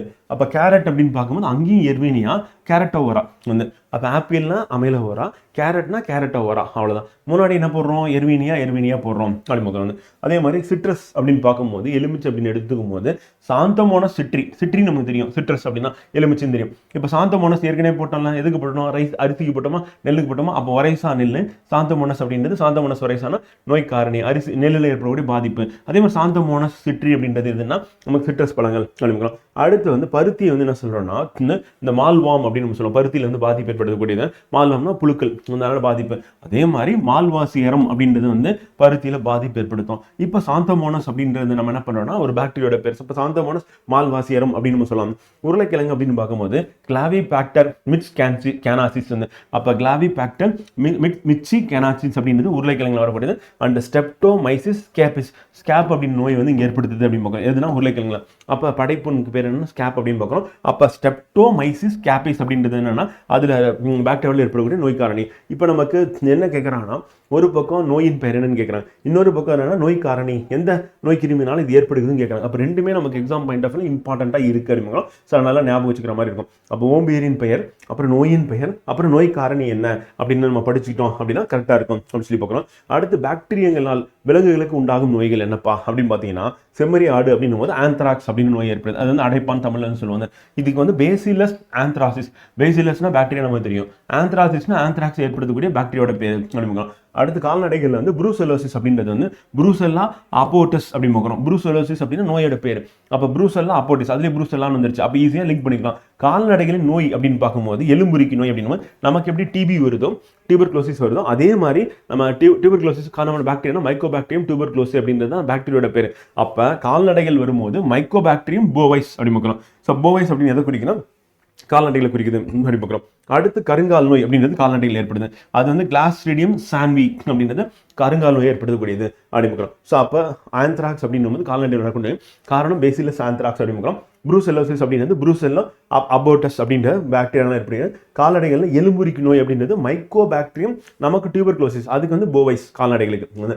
அண்ட் கருங்கால் நோய் அப்படின்னும் போது கிளாஸ்ட்ரிடியம் சான்வி அப்படின்னு பார்க்குறோம். ஸோ அதை வந்து நோய் காரணியாக வந்து இருக்கு அப்படின்னு பார்க்குறோம். ஓகேவா. அடுத்து வந்து பாக்டீரியானால் மனிதர்களுக்கு உண்டாகும் நோய்கள் அப்படின்னு பார்க்குறோம். இப்போ பாக்டீரியோட பேர் சரி நோயோட பேர், அதுக்கடுத்து நோய் காரணினா பாக்டீரியோட பேர் இருக்கும். அப்போ நோயின் பெயர் என்ன, இப்போ காலரா அப்படின்னு விப்ரியோ காலரை அப்படிங்கிறோம். அப்போ விப்ரியோ அப்படின்னு ஞாபகம் வச்சுக்கணும், காலரே அப்படின்றது நோய் காரணி அப்படிங்கிறோம். ஸோ டைஃபாய்டு அப்படின்னும் போது வந்து சாலமோனல்லா டைஃபி அப்படிங்கிறோம். அப்போ அந்த டைஃபி வச்சு ஞாபகம் வச்சுக்கலாம், அது காலரே அப்படின்னு ஞாபகம் வச்சுக்கலாம். எலும்புரிக்கு நோய் அப்படின்னா இப்போ ஏற்கனவே வந்து விலங்குகளுக்கு வந்து பார்த்தோம், என்ன பார்த்தோம், மைக்கோபாக்டீரியம் போவைஸ்ன்னு பார்த்தோம். இங்கே பாருங்க மைக்கோபாக்டீரியம் டியூபர்குலோசிஸ் பார்க்குறோம். அப்போ இதையும் நம்ம லிங்க் பண்ணி ஞாபகம் வச்சுக்கலாமா, ஈஸியாக தான் இருக்கும். அடுத்து துளு நோய் அப்படின்னும் போது லெப்ரஸின்னு நம்ம இங்கிலீஷில் சொல்லுவோம். ஸோ அதுக்கு வந்து என்ன சொல்லலாம், மைக்கோபாக்டீரியம் லெப்ரே அப்படின்னு. அப்போ துளுநோயோட பேர் என்ன, லெப்ரஸி அப்படின்றது ஆங்கிலத்தில் சொல்லுவாங்க. ஸோ அதை வந்து நம்ம இங்கே மைக்கோபாக்டீரியம் லெப்ரே அப்படின்னு பார்க்குறோம். அப்போ அந்த லெப்ரே அப்படின்னு இருக்குல்ல, ஸோ அதை ஞாபகம் வச்சுக்கலாமா. இப்போ டிபி அப்படின்னும் போது நம்ம என்ன பண்ணலாம், டியூபர்குலோசிஸ் அப்படின்னு ஞாபகம் வச்சுக்கலாமா, டிபி அப்படின்னு அதை வச்சு கூட நம்ம என்ன பண்ணலாம் போட்டுடலாம். அடுத்து நிமோனியா அப்படின்னும் போது டிப்ளோகாக்கஸ் நிமோனியே. இங்க பாத்தீங்கன்னா திருப்பி நிமோனியன்னு இருக்கு. அப்ப டிப்ளோகாக்கஸ் நிமோனியே. பிளேக் அப்படின்னும் போது வந்து கொள்ளை நோய்னு சொல்லுவோம். இது வந்து எர்சீனியா பெஸ்டிஸ், எர்சீனியா பெஸ்டிஸ் என்று அழைக்கப்படுவது நோய்க்காரணி வந்து எந்த நோயை வந்து பாதிப்பு ஏற்படுத்தும், பிளேக் அப்படின்னு கொள்ளை நோய் ஏற்படுத்தும். டிப்தீரியா அப்படின்னா தொண்டை அடைப்பான்னு பார்க்கணும். அப்ப டிப்தீரியான்னு கார்னி பாக்டீரியம் டிப்தீரி அப்படின்னும். அப்ப இந்த டிப்தீரியா அப்படிங்கிறது கார்னி பாக்டீரியம் அப்படிங்கிறது டிப்தீரியாவோட அப்படிங்கும். அடுத்து டெட்டனஸ் அப்படின்னும் போது என்னன்னா இசிப்பு வலி நோய் அப்படின்னு நம்ம சொல்லுவோம். அப்ப டெட்டனஸ் வந்து அங்க முடியும் போது பாருங்க கிளாஸ்ட்ரிடியம் டெட்டனி வந்து. அப்ப அந்த டெட்டனி அப்படின்றது நம்ம சின்ன பண்ணலாம் போட்டுலாம். இங்க டெட்டனஸ் வந்து உணவு நஞ்சாதல், ஃபுட் பாய்சனிங், நம்ம சாப்பிட்டோம்னா இப்போ நஞ்சாகக்கூடியது எதனால பாக்டீரியால தான் நஞ்சாகும். அப்ப கெட்டுப்போன உணவு இருக்கு அப்படின்னா அது பாக்டீரியா வந்து இருக்கும். அந்த பாக்டீரியோட பேர் என்னன்னா திருப்பியும் கிளாஸ்ட்ரிடியம் பொட்டுலிசம் அப்படின்னு பார்க்கணும், இல்லை பொட்டுலினம் அப்படின்னு சொல்லுவோம். அப்போ பொட்டுலினம் அப்படின்றது வந்து என்னன்னா நமக்கு உணவு நஞ்சாகக்கூடிய பாக்டீரியாவோட பேர், அதாவது கிளாஸ்ட்ரிடியம் பொட்டுலினம் அப்படின்னு பார்க்கணும். மேக நோய் அப்படின்னும் போது சிப்லிஸ் அப்படின்னு பார்க்கணும். இது ட்ரிப்டோனிமா பேலிடம் அப்படின்னு பார்க்கணும். ஸோ அப்போ மேக நோய் அப்படின்னும் போது நமக்கு அந்த செக்ஷுவல் டிசீஸ் அப்படின்னு சொல்லுவோம். ஸோ இது வந்து ட்ரிப்டோனிமா பேலிடம் அப்படின்னு பார்க்கணும். அது பாக்டீரியால ஏற்படக்கூடியது. ஸோ அப்போ நமக்கு இந்த இடத்துல நோயோட பெயர் இருக்கு. அப்போ நோய் காரணி பாக்டீரியால அந்த நோயோட பெயரே வர மாதிரி காலரே, டைஃபி, அப்புறம் டியூபர்குலோசிஸ்னா டிபி, லெபரே, நிமோனியா, பெஸ்டிஸ் வந்து அது வராது, டிப்தீரியா, டெட்டனி அப்படின்னு சொல்லிட்டு நம்ம அந்த நோயோட பெயரே வந்து அந்த நோய் கிருமியில வந்து இருக்கு அப்படின்னு நம்ம ஈஸியா லிங்க் பண்ணி படிக்கிறதுக்கான வாய்ப்பு இருக்கு. இது இம்பார்ட்டன்ட், ஆல்ரெடி கேட்டிருக்காங்க, திருப்பி கேட்பாங்க. அடுத்து பாக்டீரியாக்கள் ஏற்படுத்தும் உயிர் படலம், பர்சொத்தை, சிறுநீரக குழாய் தொற்று அப்படின்னு ஏற்பட காரணமா இருக்கு அப்படின்னு பார்க்கலாம். ஸோ அப்போ பாக்டீரியாக்கள் தான் நமக்கு என்ன பண்ணுது அப்படின்னா பர்சொத்தை காரணம் அப்படின்னு பார்க்கலாம். அப்புறம் சிறுநீரக குழாய் தொற்று அப்படின்னு எதனால் ஏற்படுது, பாக்டீரியால தான் ஏற்படுது அப்படின்னு. அப்போ வைரஸா பாக்டீரியா பூஞ்சை அப்படின்னு பார்த்தீங்கன்னா பாக்டீரியா அப்படின்னு ஞாபகம் வச்சுக்கணும். ஸோ அது இம்பார்ட்டன்ட். அடுத்து ராஸ்டோனியா அப்படின்னு பாக்டீரியத்தில் வந்து பார்த்தீங்கன்னா பாலிஹைட்ராக்சி பியூட்ரேட் அப்படின்னு நுண்ணுயிரி நெகிழி அப்படின்றது பெறப்படுகிறது வந்து. அப்போ ராஸ்டோனியா அப்படின்ற பாக்டீரியத்திலிருந்து தான் நம்ம என்ன பண்ணுறோம் அப்படின்னா வந்து நுண்ணுயிர் நெகிழினா அந்த ரீசைக்கிள் பண்ணக்கூடிய நெகிழி, பிளாஸ்டிக் வந்து பயோடிகிரேடபிள் பிளாஸ்டிக் அப்படின்னு சொல்லுவாங்க. ஸோ அந்த நெகிழி எந்த பாக்டீரியா வந்து நமக்கு கிடைக்குதுன்னா ராஸ்டோனியா அப்படின்னா பாக்டீரியா வந்து கிடைக்குது. இது பாலிஹைட்ராக்சி பியூட்டரேட் அப்படின்றது அந்த அதுலேருந்து பெறக்கூடிய பொருள். அந்த பொருளை பயன்படுத்தி பிஹெச்பி அதை பயன்படுத்தி நம்ம என்ன பண்ணோம்னா நுண்ணுயிர் மைக்ரோபியல் பிளாஸ்டிக் தயார் பண்ணுறோம். இது வந்து சிதைவடைந்துடும் அப்படின்றது அதனுடைய பொருள். அது அப்போ உயிர்வழி சிதைவடையும் பயோடிகிரேடபிள் அப்படின்னா தன்மை கொண்ட ஒரு நெகிழியா வந்து இருக்கு, பிளாஸ்டிக்கா இருக்கு அப்படின்னு தான் நம்ம அதை உருவாக்குறோம் அப்படின்னு பார்க்கலாம். ஸோ அது இம்பார்ட்டன் வந்து. ஸோ அதுக்கடுத்து மெத்தனோபாக்டீரியம் அப்படின்றது என்னன்னா உயிர்வழி பயோகேஸ் அப்படின்னு உற்பத்தி செய்ய பயன்படுத்துகிறது. அப்போ மெத்தனோபாக்டீரியம்னா கோபர் கேஸ், இப்போ சாண எரிவாயுன்னு நம்ம சொல்லுவோம். வந்து இப்போ சாண எரிவாயுனா மாட்டு சாணத்தையும் அண்ட் விலங்கு கழிவு, தாவர கழிவு இதெல்லாம் ஒரு தொட்டியில் போட்டு அதை வந்து இந்த மெத்தனோபாக்டீரியம் பாக்டீரியா வந்து பார்த்தீங்கன்னா டீகம்போஸ் பண்ணும்போது சிதைவடை செய்யும்போது நமக்கு உயிர்வழி உற்பத்தி பண்ணுது. அதை எரிபொருளாக நம்ம பயன்படுத்திட்டு இருக்கோம் கழிமுக்கிறோம். அடுத்து ஹாலோபாக்டீரியம் அப்படின்றது மிக கடுமையான சூழல்ல அதிக உப்புத்தன்மையில் வாழும் பாக்டீரியா வந்து இருக்கு. இப்போ கடல் நீர் இருக்கு அப்படின்னா உப்புத்தன்மை அதிகமாக இருக்கும். அந்த இடத்துல வாழக்கூடிய பாக்டீரியா இருக்குன்னா ஹாலோபாக்டீரியம் கழிமுக்கிறோம். இதுதான் நம்ம பீட்டா கரோட்டின் அப்படின்றது உற்பத்தி செய்ய காரணமா இருக்கு. பீட்டா கரோட்டின்லேருந்து நமக்கு என்ன கிடைக்கும், வைட்டமின் ஏ கிடைக்கும் அப்படிங்கிறோம். ஸோ அதை உற்பத்தி செய்யறது காரணமா இருக்கு அப்படிங்கிறோம். ஸோ அது important exam point of view அப்படிங்கிறோம். ஸோ இப்போ நம்ம பாக்டீரியா அப்படின்ற உலகம் வந்து முடிச்சாச்சு. வந்து அடுத்த உலகம் வந்து ரெண்டாவது உலகமாக நம்ம என்ன பார்க்க போறோம்னா புரோட்டிஸ்டா உலகம். அதனுடைய பொதுவான அம்சங்கள் என்ன அப்படின்றத நம்ம அடுத்து படிக்க இருக்கோம். வந்து இப்போ புரோட்டிஸ்டா உலகில் வந்து யூனிசெல்லுலார் யூகரியோட்களை உள்ளடக்கியது. ஏற்கனவே பார்த்தோம் ப்ரோகரியோட்கள் அப்படின்னா வந்து பாக்டீரியா தான் இருக்கும். அது மனித உலகம் பார்க்குறோம். அப்போ புரோட்டிஸ்டா உலகம் அப்படின்றது என்னன்னா யூனிசெல்லுலார் யூகரியோட்களா இருக்கு அப்படிங்க. புரோட்டிஸ்டா அப்படின்னு பார்க்கும்போது விலங்குகள் மற்றும் தாவரங்கள் கடல் மற்றும் நன்னீரில் வாழ்கின்றன அப்படின்னு பார்க்குறாங்க. இப்போ விலங்குகள் அப்படின்னும் போது அமீபா, பாராமிசியம் அப்படின்னு பார்த்தோம். வந்து கிளாமிடோமோனஸ் வால்வாக்ஸ் அப்படின்னு தாவரங்கள் அப்படின்னு பார்க்குறாங்க. சில குளோரோபிளாஸ்டை கொண்டுள்ளன மற்றும் ஒளிச்சேர்க்கை மூலம் தனக்கு தேவையான தானே தயாரிக்கிறன. எடுத்துக்காட்டு என்ன சொன்னா யூக்ளினா சொல்லலாம். அதே மாதிரி கிளாமிடோமோனஸ் சொல்லலாம், கிளாமிடோமோனஸ் சொல்லலாம். அதே மாதிரி நமக்கு இது வால்வாக்ஸ் வந்து சொல்லலாம். வந்து புரோட்டிஸ்டா என்பது நுண்ணிய யூகரியோட்டிக் உயிரினங்கள் அப்படின்னு பார்க்குறோம். ஒரு பாக்டீரியா ஒரு ஊட்டச்சத்து கரைசல், ஒரு பாக்டீரியா ஒரு ஊட்டச்சத்து நோக்கி நேர்மறையாக நகரும் போது அந்த நிகழ்வு நேர்மறை வேதி தூண்டல் என்று அழைக்கப்படுகிறது. மேலே இருக்க பாயிண்டோட சேர்த்துக்கலாம். பாக்டீரியா வந்து என்ன பண்ணணும், ஒரு ஊட்டச்சத்து கரைசலோட பார்த்து நகருது அப்படின்னா வந்து ஸோ அதை வந்து நேர்மறையான ஒரு நகர்வு அப்படின்னு உணவுக்காக. வந்து புரோட்டிஸ்டாவில் 2 முக்கிய குழுக்கள் வந்து இருக்கு. ஒளிச்சேர்க்கை பண்ணக்கூடிய புரோட்டிஸ்டா அப்படின்னு பார்க்குறோம். வந்து அதே மாதிரி எடுத்துக்காட்டு கிளாமிடோமோனஸ் வால்வாக்ஸ், அதை பச்சையும் இருக்கு அப்படின்னு பார்க்குறோம். அப்போ இதில் பச்சையும் இருக்கு, அதனால ஒளிச்சேர்க்கை வந்து பண்ணுது அப்படின்னு. இதை வந்து நான் சொல்லுவோம் ஒரு செல் பாசி அப்படின்னு நம்ம சொல்லுவோம். இதை பொறுத்தவரையும் வந்து அதே பல செல் பாசி வந்து தாவர உலகத்தில் வரும். அது வந்து தற்சார்பு ஊட்ட உயிரிகளாக வந்து இருக்கு அப்படின்னு பார்க்குறோம். இது இந்த புரோட்டிஸ்டா அப்படின்னு பார்க்கும்போது அதில் ஒளிச்சேர்க்கை செய்யக்கூடியது பச்சையும் இருக்கு, கிளாமிடோமோனஸ் வால்வாக்ஸ் தற்சார்பு ஊட்ட உயிரிகளாக இருக்கு.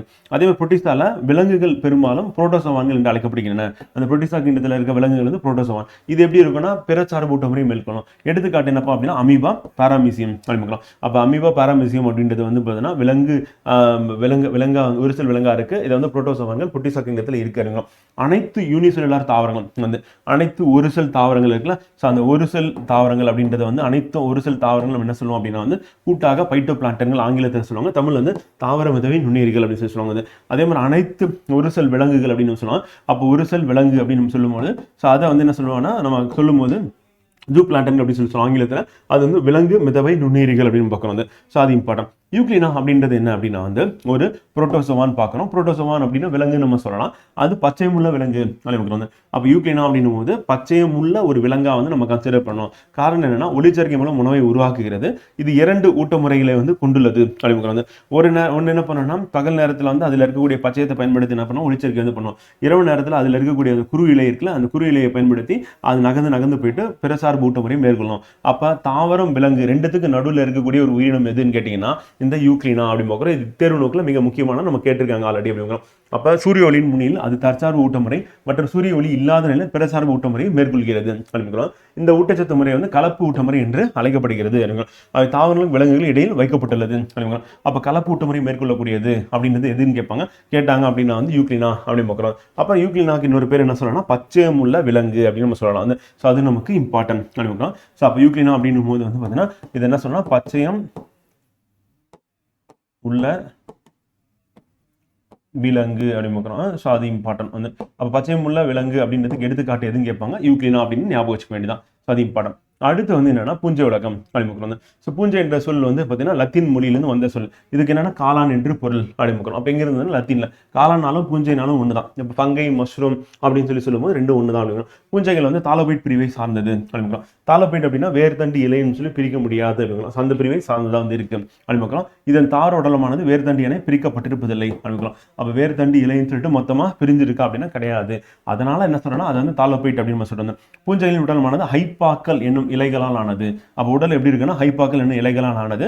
அந்த இலைகள் வந்து பார்த்தீங்கன்னா ஒன்னா சேர்ந்தது மைசீலியம் அப்படின்னு சொல்லுவோம். அப்போ அந்த இலைகள் இணைந்து நம்ம என்ன சொல்லணும்னா மைசீலியம் எனப்படும் இலை பின்னலை உருவாகின்றன அப்படிங்கிறோம். அப்போ ஹைப்பாக்கல் இலை வந்து இருக்கும், அதெல்லாம் ஒன்றா சேர்ந்து மைசீலியம் இலை பின்னலை வந்து உருவாக்குகின்றன அப்படிங்கிறோம். பூஞ்சை பற்ற படிப்புக்கு பேர் என்னன்னா மைக்காலஜி அப்படிங்கிறோம். ஸோ அது இம்பார்ட்டன்ட் வந்து. பூஞ்சைகள் வந்து நமக்கு தெரியும் ஒரு செல் பல செல் ரெண்டுமே இருக்கு அப்படிங்கிறோம். ஆனால் இது என்னது யூக்கரியேட் செல் அமைப்பை கொண்டது அப்படிங்கிறோம் வந்து. ஸோ அப்போ பூஞ்சை அப்படின்னு பார்க்கும் ஈஸ்ட் என்ற ஒரு செல்லாலான பூஞ்சையும் இருக்கு. அதே மாதிரி வந்து பார்த்தீங்கன்னா அகாரிக்கஸ் அஸ்பர்ஜில்லஸ் அப்படின்னு சொல்லிட்டு பல செல் பூஞ்சையும் இருக்கு அப்படிங்கிறோம். ஸோ அதுவும் இருக்கு இது இருக்கு ரெண்டுமே இருக்கு அப்படிங்கிறோம். அந்த பூஞ்சையின் செல் சுவர் எதனால் ஆனது நம்ம ஏற்கனவே பார்த்தோம் கைட்டினால் ஆனது அப்படிங்கிறோம். ஸோ அது நமக்கு இம்பார்ட்டன்ட். பூஞ்சைகளின் உணவுப் பொருள் தாவரங்களின் உணவுப் பொருள்லாம் தரசம் அப்படின்னு வந்து நம்ம விலங்குகளின் உணவுப் பொருள் அப்படின்னு பார்க்கும். மனிதனின் உணவுப் பொருளாக வந்து சேமிக்கப்பட்டது என்னன்னா கிளைக்கோஜன் சொல்லுவோம். அதே மாதிரி பூஞ்சைகளில் என்னன்னா கிளைக்கோஜன் இருக்கு எண்ணெய் இருக்கு. ரெண்டுமே என்னன்னா சேமிப்பு பொருளாக சேர்த்து வைக்கப்படுகிறது. அப்போ பூஞ்சைகளின் உணவுப் பொருட்கள் என்னப்பா அப்படின்னா சேர்த்து வைக்கிறது கிளைக்கோஜனாகவும் எண்ணெயாகவும் சேமிக்கப்படுகின்றன. இந்த தாவரங்கள் என்ன பண்ணா ஸ்டார்ச் தரசத்தை சேமிச்சு வைக்கும் அப்படிங்கிறோம். அப்போ இவற்றில் ஸ்டார்ச் இருப்பதில்லை அப்படிங்கிறோம். பூஞ்சையில் என்ன கிடையாது பச்சையும் கிடையாது. அப்போ அந்த ஊட்டமுறை எப்படி இருக்குன்னா பிறசார்பு ஊட்டமுறையாக தான் இருக்கும். பிறசார்பு ஊட்டமுறை அப்படின்னும் போது எப்படி இருக்குன்னா மொத்தம் 3 வகையாக வந்து பண்ணுது. ஒன்று என்னன்னா ஒட்டுண்ணிகள் மட்குண்ணிகள் இனப்புயிரிகள் அப்படின்னு பார்க்குறோம். இனப்புயிரிகள் அப்படின்னு என்னன்னா கூட்டுயிரி வாழ்க்கை வாழக்கூடியது. அப்போ கூட்டுயிரி வாழ்க்கை அப்படின்னும் போது என்னன்னா அது வந்து பூஞ்சையும் ஒரு ஆல்கையும் ஒன்னா சேர்ந்து உயிர் வாழ்றது. அப்போ ஆல்கை என்ன பண்ணணும்னா இதுக்கு உணவு கொடுக்கும். பூஞ்சை என்ன பண்ணணும்னா அது வந்து நோயிலிருந்து பாதுகாக்கும். அது வந்து வளர்றதுக்கு ஒரு தளமா வந்து இருக்கும் அப்படின்னு பார்க்குறோம். இப்போ ஒட்டுண்ணிகள் அப்படின்னு பார்க்கும்போது பூஞ்சைகள் வந்து உயிருள்ள ஒரு உயிரினத்தின் மீது இப்போ ஹோஸ்ட்னு சொல்லுவோம் வந்து அதனுடைய உடல்ல போயிட்டோம் அதனுடைய மேற்பரப்புல இருந்து வாழ்ந்ததுன்னா அது வந்து ஒட்டுண்ணி அப்படின்னு சொல்றோம். அப்போ ஒட்டுண்ணி அப்படின்னும் போது ஒட்டுண்ணிகளாக சில பூஞ்சைகள் வாழ்கின்றன. அப்போ உயிருள்ள உயிரினத்திலிருந்து உணவு எடுத்துக்கிச்சுன்னா அது வந்து ஒட்டுண்ணி. சாருண்ணின்னா இறந்த அழுகிய மட்கிய உயிரினங்கள் இருந்து உணவு எடுத்துக்கிச்சு அப்படின்னா அது வந்து சாருண்ணி அப்படின்னு வந்து. இப்போ ஆஸ்டோரியா எனப்படும் உறிஞ்சுகள் மூலமா என்ன பண்ணுது ஏன்னா அது ஸ்பெஷலைஸ்டு ஸ்ட்ரக்சர் இருக்கணும். ஒரு உயிரினம் உயிரோடு இருக்கும்போது அதுல இருந்து உணவு எடுக்கிறது கஷ்டம். அப்போ அதுல வந்து என்ன பண்ணணும்னா அது கொக்கி மாதிரி அதை போய் பிடிச்சிக்கிட்டு அந்த அந்த உறிஞ்சி உறுப்புகள் இருக்கும் அதன் மூலமா உயிருள்ள பொருளிலிருந்து உணவை பெறுகின்றன அப்படிங்கிறோம். அதான் ஒட்டுண்ணி அப்படிங்கிறோம். அப்போ ஒட்டுண்ணி பூஞ்சைக்கு எடுத்துக்காட்டுனா சர்கோஸ்போரா பெர்சனோட்டா அப்படின்றது ஒட்டுண்ணி பூஞ்சைக்கான எடுத்துக்காட்டு அப்படிங்கிறோம். இது வேர்க்கடல் செடியை பாதித்து இந்த டிக்கா நோயை உருவாக்குகிறது அப்படிங்கிறோம். அப்போ பூஞ்சையினால தாவரங்களுக்கு ஏற்படக்கூடிய நோய்கள் இது ஒன்னாவோட பார்த்துக்கலாம். அதே மாதிரி வேர்க்கடலில் பூஞ்சையினால ஏற்படக்கூடிய நோய் வந்து டிக்கா நோயும் பார்க்குறோம். அதில் செர்கோஸ்போரா பெர்சனேட்டா அப்படின்ற பூஞ்சை தான் காரணமாக இருக்குது. அதுக்கு ஒரு ஸ்பெஷலாக ஒரு உறுப்பு வச்சிருக்கு, அந்த உறிஞ்சிகள் அப்படின்றது. அதுக்கு பேர் என்ன அப்படின்னா ஆஸ்டோரியா அப்படின்னு பேர். அப்போ உறிஞ்சி உணவு எடுத்துக்குது.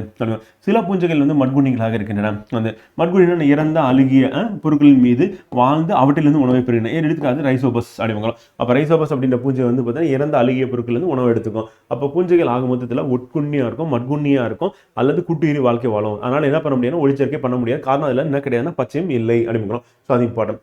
அடுத்து இணைப்புயிரிகள் அப்படின்னும் போது வந்து இணைப்புனா கூட்டுயிரி வாழ்க்கை வாழக்கூடியது. வந்து அப்போ கூட்டுயிரி அப்படின்றது வந்து வாழக்கூடியது அப்படின்னு எடுத்துட்டோம் அப்படின்னா சில வகை பூஞ்சிகள் பாசிகளோட சேர்ந்து என்னதுன்னா பயன்பெறக்கூடிய வகையில் வாழ்கின்றன. வந்து எடுத்துக்காட்டு லைக்கன்கள் அப்படின்னு சொல்லுவோம். இப்போ சில பூஞ்சைகள் உயர் தாவரங்களின் பூஞ்சை வேர்களுடன் இணைந்து கூட்டுயிரிகளாக வளர்கின்றன அப்படிங்க. அது வந்து மைக்கோரைசா. இப்போ லைக்கன்கள் அப்படின்னும் போது என்னன்னா இப்போ பூஞ்சை பிளஸ் பாசி அப்படிங்கிறது. அதே பூஞ்சை பிளஸ் உயர் தாவரம் அப்படின்னா அதுக்கு பேர் வந்து என்னன்னா மைக்கோரைசா அப்படின்னு ஞாபகம் வச்சுக்கணும். ஏன்னா ஆங்கிலத்தில் இருக்கிறது அப்படியே கேட்டுருவாங்க, மைக்கோ ரைசா அப்படின்றது நமக்கு இம்பார்ட்டன்ட். ஸோ அது நமக்கு அப்படியே கேட்கறதுனா வாய்ப்பு இருக்கு அப்படிங்கிறோம். ஸோ ஞாபகம் வச்சுக்கணும். அடுத்து பூஞ்சைகளின் வகைப்பாடு அப்படின்னு பார்க்கும்போது எப்படி பிரிக்கிறோம் அப்படின்னா வந்து மிக்சோமைசிட்டிஸ், யூமைசிட்டிஸ் அப்படின்னு சொல்லி பூஞ்சைகளை வந்து ரெண்டா பிரிக்கிறோம். அதில் யூமைசிட்டிஸ் தான் நம்ம வகைப்படுத்துறோம். ஒன்று என்னன்னா பைக்கோமைசிட்டிஸ், அஸ்கோமைசிட்டிஸ், பசிடியோமைசிட்டிஸ், யூட்ரோமைசிட்டிஸ் அப்படின்னு சொல்லிட்டு மொத்தம் 4 வந்து பிரிக்கணும் அப்படிங்கிறோம். அப்போ பூஞ்சைகளின் வகைப்பாடு அப்படின்னு வந்து பார்த்தீங்கன்னா நமக்கு அந்த மைசீட்ஸ் அப்படின்றது வந்து பார்த்தீங்கன்னா சொல்லலாம், இந்த மைக்கோட்டா அப்படின்னு நம்ம சொல்லலாம். வந்து பைக்கோமைக்கோட்டா, அஸ்கோமைக்கோட்டா, பசிடியோமைக்கோட்டா அண்ட் யூட்ரோமைக்கோட்டா அப்படின்னு சொல்லலாம். ஆர் மைசிட்டிஸ் அப்படின்னு சொல்லலாம். ஸோ அப்போ மைக்கோட்டா அப்படின்னு வந்தாலும் அது மைசிட்டிஸ் அப்படின்னு வந்தாலும் அது பூஞ்சையை குறிக்குது அப்படிங்கிறோம். அதோட வகைப்பாடு 4 வந்து பிரிச்சிருக்கோம் அப்படிங்கிறோம். இதில் முக்கியமானது அதுக்கு அடுத்து அப்படின்னா வந்து பார்த்தீங்கன்னா பொருளாதாரம் முக்கியத்துவம் அப்படின்னு பார்க்குறோம். இப்போ நுண்ணுயிர் கொல்லி பூஞ்சையில இருந்து எப்படி நம்ம பாக்டீரியல் நுண்ணுயிர் கொல்லிகள் உயிர் வேதிப்பொருள் அப்படின்னு பார்த்தோமோ அதே மாதிரி வந்து பார்த்தீங்கன்னா அந்த நுண்ணுயிர் எதிர்ப்பு பொருள் அப்படின்றது பூஞ்சையிலும் தயார் பண்ணணும். அது ரொம்ப ரொம்ப முக்கியமானது. மருந்துகளின் ராணி என்று அழைக்கப்படக்கூடிய பெனிசிலியம் அப்படின்னு பார்க்கலாம். ஸோ பெனிசிலின் அப்படின்றது பெனிசிலின் நொட்டேட்டம் அப்படின்றது அதனுடைய பூஞ்சையோட பேர். ஸோ அதுலேருந்து எடுக்கிறாங்க அப்படின்னு பார்க்கலாம். ஸோ அதுக்கு மாதிரி செஃபலோபோஸ்பரின் அப்படின்ற நுண்ணுயிர் கொல்லிகள் பயன்படுகிறது. அப்போ பெனிசிலின், செஃபலோபோஸ்பரின் அப்படின்றது வந்து பார்த்தீங்கன்னா நுண்ணுயிர் கொல்லிகள் பூஞ்சையிலிருந்து தயாரிக்கப்படுகின்றன. பல்வேறு நோய்களை தீர்க்கக்கூடிய மருந்தாக பயன்படுகின்றன. இதை பெனிசிலின் அப்படின்ற தாவரம், பெனிசிலின் நொட்டேட்டம் அப்படின்ற தாவரம் பூஞ்சை, அந்த பெனிசிலின் நொட்டேட்டம் அப்படின்னா பூஞ்சை அப்படிம்பாங்க. இது வந்து ஆரஞ்சு பழம் அழுகும் போது அது மேலே வந்து பார்த்தீங்கன்னா படர்ந்து ஒரு அழுகுன ஆரஞ்சு அப்படின்னும் போது அது வந்து மட்குண்ணியா தன்னுடைய உணவை வந்து எடுத்துக்குது அப்படிங்கிறோம். அடுத்து உணவாக பயன்படக்கூடிய பூஞ்சைகள் அப்படின்னு பார்க்கும்போது காளான்கள் நம்ம சொல்லுவோம், அந்த மஷ்ரூம் சொல்லுவோம். வந்து அங்கே பங்கையை சொல்ல மாட்டோம், பூஞ்சையை சொல்ல மாட்டோம், காளான்கள். இது அதிக அளவு புரதத்தை வந்து கொண்டதாக வந்து இருக்கு. அந்த அப்புறம் தாது பொருட்களை கொண்டதாக இருக்கு. உண்ணக்கூடிய பொதுவான காளான்கள் வந்து அகாரிகஸ் அப்படின்னு சொல்லுவோம். அது வந்து பொத்தான் காளான் அப்படின்னு சொல்லுவோம். வந்து பார்த்தீங்கன்னா பட்டன் மாதிரி இருக்கும், அது பொத்தான் அப்படின்னு சொல்லுவோம். அப்போ அகாரிகஸ் அப்படின்றது உண்ணக்கூடிய காளான்களுக்கு எடுத்துக்காட்டாக வந்து இருக்கு அப்படி பார்க்குறோம். ஏன்னா சில வகை பூஞ்சைகள் வந்து நச்சுத்தன்மை வாய்ந்ததாக இருக்கும். ஸோ அதனால அது வந்து நமக்கு மிகப்பெரிய ஆபத்தை ஏற்படுத்தக்கூடியது. அடுத்து வைட்டமின்கள் அப்படின்னு பார்க்கும்போது ஆஸ்பியா கோஸ்பி அப்படின்றதும் அண்ட் எரிமோதீசியம் ஆஸ்பியா அப்படின்றது வந்து பார்த்தீங்கன்னா நம்ம பூஞ்சைகள் வைட்டமின் B2 ரிபோஃப்ளோவின் உருவாக்க காரணமாக இருக்கு. அப்போ ஆஸ்பியா கோஸ்பி அண்ட் எரிமோதீசியம் ஆஸ்பி அப்படின்றது வைட்டமின் B2 ரிபோஃப்ளோவின் உருவாக காரணமாக இருக்கு. மதுபானம் தயாரிக்கிறதுக்கு நம்ம ஏற்கனவே பார்த்தோம், ஈஸ்ட் வந்து இது சர்க்கரை கரைசல் இருக்கு அப்படின்னா வெள்ளப்பாகு இருக்குன்னா அதில் போட்டோம் அப்படின்னா அந்த பூஞ்சையில் இருக்கக்கூடிய இன்வெர்டேஸ் அண்ட் சைமேஸ் அப்படின்ற நொதிகள் இருக்கு. இதை நம்ம நேற்று கிளாஸோட பார்த்தோம். சைமேஸ் அப்படின்ற நொதி வந்து இருக்கு அப்படின்னு பார்த்தோம். நம்ம அந்த காற்று சுவாசம், காற்றில்லா சுவாசத்தில் நம்ம பார்த்தோம். ஸோ அப்போ அந்த சைமேஸ் அப்படின்ற நொதிகளை வந்து கொண்டுலன்னா இதை வந்து மதுபானம் தயாரிக்க பயன்படுகிறது. அப்போ சர்க்கரை கழிவை நொதிக்க செய்து எத்தனாலாக மாட்டுகின்றன. அப்போ சர்க்கரை கரைசல் வந்து இருக்கு அப்படின்னா இதை போட்டீங்கன்னா அது எத்தனாலா மாற்றி நம்ம கொடுக்கக்கூடிய பூஞ்சை எது அப்படின்னா வந்து நமக்கு ஈஸ்ட் அப்படின்ற பூஞ்சை வந்து காரணமாக இருக்கு அப்படிங்கிறோம். ஸோ அதுக்கடுத்து வேளாண்மையில் வந்து பூஞ்சை வேரிகளை மைக்கோரைசா அப்படின்னு நம்ம இப்போ தான் பார்த்தோம். அந்த ரைசக்டோனியா, ஃபாலஸ் வந்து அப்புறம் ஸ்க்ளிரோடெர்மா போன்ற பூஞ்சைகள் தாவரங்கள் நீர் கனிம பொருட்களை உறிஞ்ச உதவுகின்றன. அந்த அப்போ வேளாண்மையில் அந்த மைக்கோரைசா அப்படின்ற பூஞ்சை வந்து உயர் தாவரங்களுக்கு நீரை உறிஞ்சு கொடுக்குது, கனிம பொருட்களை உறிஞ்சு கொடுக்கறதுக்காக அது வந்து கூட்டுயிரி வாழ்க்கை வாழுது. அப்போ கூட்டுயிரி வாழ்க்கை வாழக்கூடிய பூஞ்சைக்கு எடுத்துக்காட்டாக நம்ம எதை பார்க்கலாம் அப்படின்னா வந்து ஒன்று வந்து பார்த்தீங்கன்னா நம்ம எதை சொல்லலாம் அப்படின்னா வந்து நம்ம ரைசோடக்னியா அப்படின்னு பார்க்குறோம். ஸோ அதை ஒரு எக்ஸாம்பிளாக சொல்லலாம். ஒரு நிமிஷம்.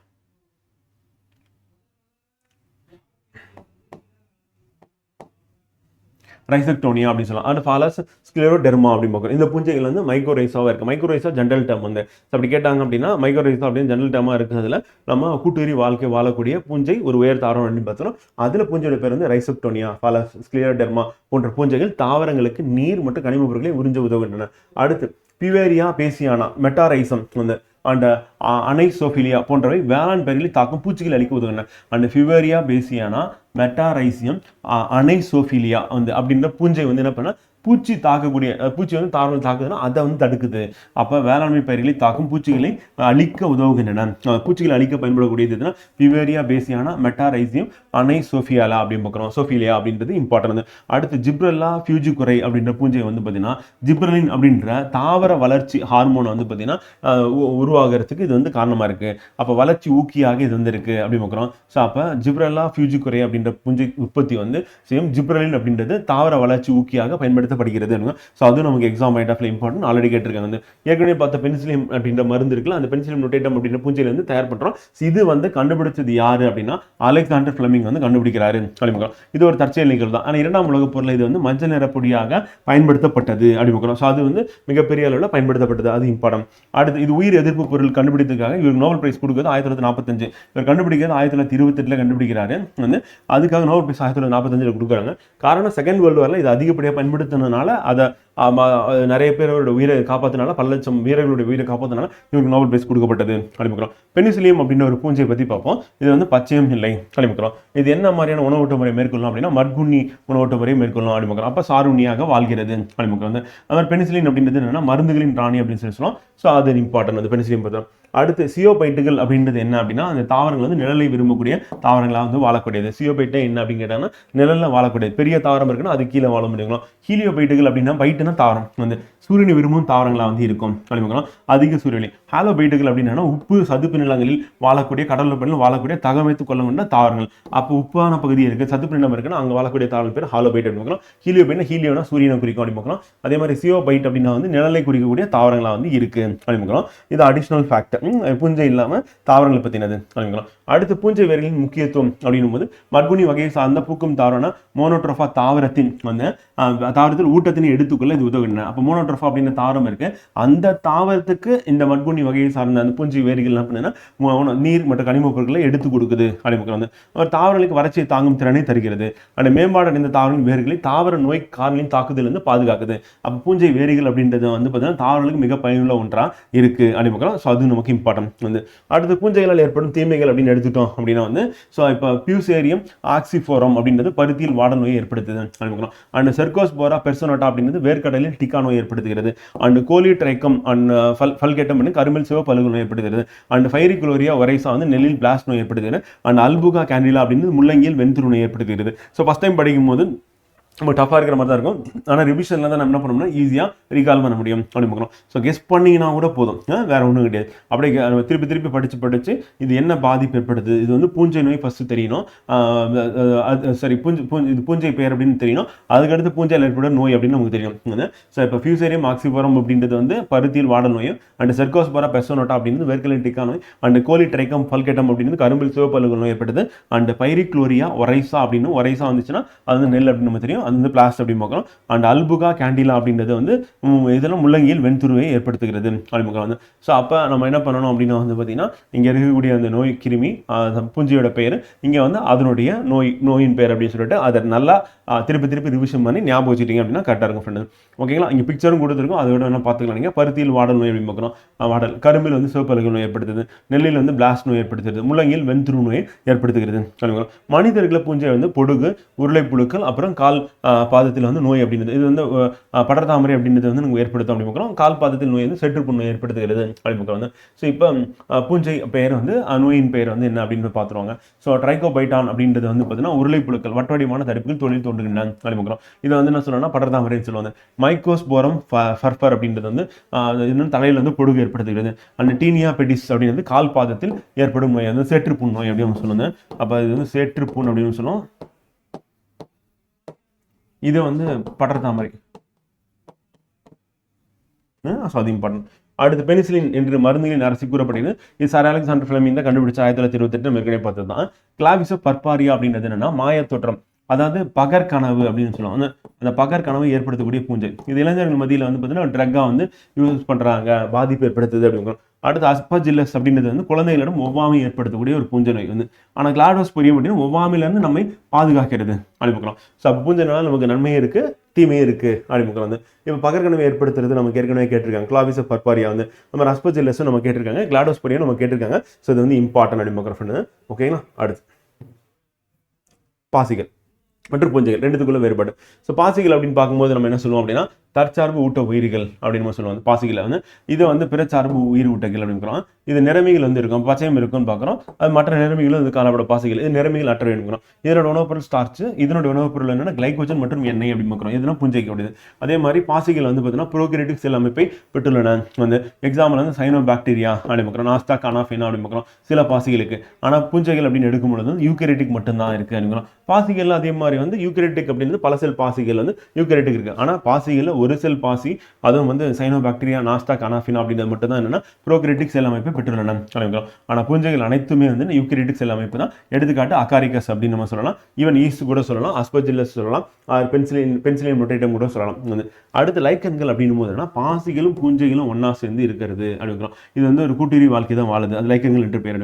அப்போ பாசி வந்து ஒரு உயிரி, ஒளி உயிரி நம்ம சொல்லுவோம். பூஞ்சை அப்படின்றது வந்து பார்த்தீங்கன்னா இது ரெண்டும் ஒன்னா சேர்ந்து கூட்டுயிரி வாழ்க்கை வந்து வாழுது. அப்போ பாசி வந்து என்ன பண்ணணும்னா பூஞ்சைக்கு ஊட்டத்தை வந்து கொடுக்கிறது அப்படிங்கிறது. பூஞ்சை என்ன பண்ணணும், பாசிலுக்கு பாதுகாப்பு அளிப்பதன், உடலத்தை தலைப்பொருள் மீது நிலைப்படுத்த அந்த அந்த இடம் வந்து கொடுக்கிறது, ரைசினை என்ற அமைப்பை ஏற்படுத்த உதவுகிறது அப்படிங்கிறோம். ஸோ அப்போ அது வந்து ஒளிச்சேர்க்கை பண்ணி பாசி வந்து பூஞ்சைக்கு வந்து உணவு ஊட்டத்தை வந்து கொடுக்கும். அது பதிலுக்கு வந்து பார்த்தீங்கன்னா பூஞ்சை என்ன பண்ணும் அப்படின்னா வந்து அதனுடைய தலைப்பொருளாகவும் இருக்கும், பாதுகாப்பு நோயிலிருந்து பாதுகாப்பை அதுக்கு வந்து கொடுக்குது அப்படிங்கிறது. இப்போ இந்த லைக்கன்கள் அப்படின்னு பார்க்கும்போது அதனுடைய வகைப்பாடு வாழிடத்தின் அடிப்படையில் நம்ம என்ன பண்ணோம்னா லைக்கன்கள் எப்படி வகைப்படுத்துறோம்னா கார்டிகோலஸ் அப்படின்னு சொல்றோம். மரப்பட்டை மீது லைக்கன்கள் வந்து காணப்படும் அப்படிங்கிறோம். அடுத்து லிக்னிகோலஸ் அப்படின்னா கட்டை மீது வந்து காணப்படும் அப்படிங்கிறோம். அதுக்கு அடுத்து சாக்சிகோலஸ் அப்படின்றது என்னன்னா சாக்சிகோலஸும் பாறையில இருந்து காணப்படும் அப்படின்னா. அடுத்து டெரிகோலஸ் அப்படின்னா நிலத்தில் வாழ்பவையா இருக்கு. கடலில் வாழ்பவை நம்ம என்ன சொல்றோம் அப்படின்னா வந்து சிலிக்கா பாறை மீது வாழக்கூடியதா இருக்கு. நன்னீர்லயும் வந்து பாத்தீங்கன்னா நன்னீரில் உள்ள சிலிக்கா பாறை மீது வாழ்வை. அப்ப கடல் நீர்லயும் இருக்கு, நன்னீர்லயும் இருக்கு அப்படிங்கிறோம். ரெண்டுத்திலுமே யார் இருக்கு அப்படின்னா பூஞ்சை லைக்கன்கள் வந்து இருக்கு அப்படிங்கிறோம். அப்ப லைக்கன்கள்லாம் கூட்டுறி வாழ்க்கை வாழக்கூடிய ஒரு பூஞ்சையும் ஒரு பாசியும் அப்படின்னு பார்க்கிறோம். ஸோ அது எங்க வாழிடம் இருக்கோ அதை பொறுத்து நம்ம என்ன பண்ணோம்னா இதை வகைப்படுத்தியிருக்கோம் அப்படின்னு பார்க்குறோம். ஸோ அதுக்கு அடுத்து வந்து இந்த லைக்கன்கள் அப்படின்றது என்னன்னா மாசு காட்டிகளாகவும் நமக்கு இருக்கு அப்படின்னு பார்க்குறோம். அப்போ லைக்கன்கள் இல்லை அப்படின்னா என்ன ஆகும்னா அந்த இடத்துல வந்து காற்று மாசு இருக்கு, அது குறிப்பாக கந்தக டை ஆக்சைடு மாசு வந்து இருக்கு அப்படிங்கிறோம். ஸோ லைக்கன்கள் காற்று மாசு காரணியாக பயன்படுகிறது. இது குறிப்பாக கந்தக டை ஆக்சைடு அப்படின்றது இருக்கா இல்லையா அப்படின்னு சொல்லலாம். அப்போ கந்தக டை ஆக்சைடு இருக்கு, அங்கே வந்து அமிலமலை வந்து பொழியுது அப்படின்னா அந்த இடத்துல லைக்கன்கள் அப்படின்றது உருவாகாது அப்படின்னு பார்க்குறோம். ஸோ அதை பார்க்கும்போது நம்ம அந்த இடத்துல அமிலமலை பாதிப்பு இருக்கு அப்படின்னு கண்டுபிடிச்சலாம். அதே மாதிரி சோதனை கூடங்கள் அமில கார குறியீடாக வந்து என்ன பண்ணணும் லைக்கன்கள் வந்து லிட்மஸ் அப்படின்ற காகிதத்துக்கு தேவையான சாயம் அப்படின்றது ரோசெல்லா மான்டெக்னா அப்படின்ற லைக்கனிலிருந்து பெறப்படுகிறது. அப்போ லைக்கனுடைய ஒரு வகை தானே ரோசெல்லா மான்டெக்னா. ஸோ அதுலேருந்து என்ன பண்ணணும்னா சாயம் அப்படின்னும் போது நீல லிட்மஸ் தாளை சிவப்பு நிறமாக மாற்றக்கூடியதுன்னா அமிலம், சிவப்பு லிட்மஸ் தாளை நீல நிறமாக மாற்றக்கூடியது என்னன்னா காரம் அப்படிங்கிறது வந்து. அது மாதிரி கிளாடோனியா ராஞ்சிஃபெரினா அப்படின்றது வந்து பார்த்தீங்கன்னா ரெயின்டீர் அப்படின்னு மாஸ் அப்படின்னு நம்ம சொல்லுவாங்க.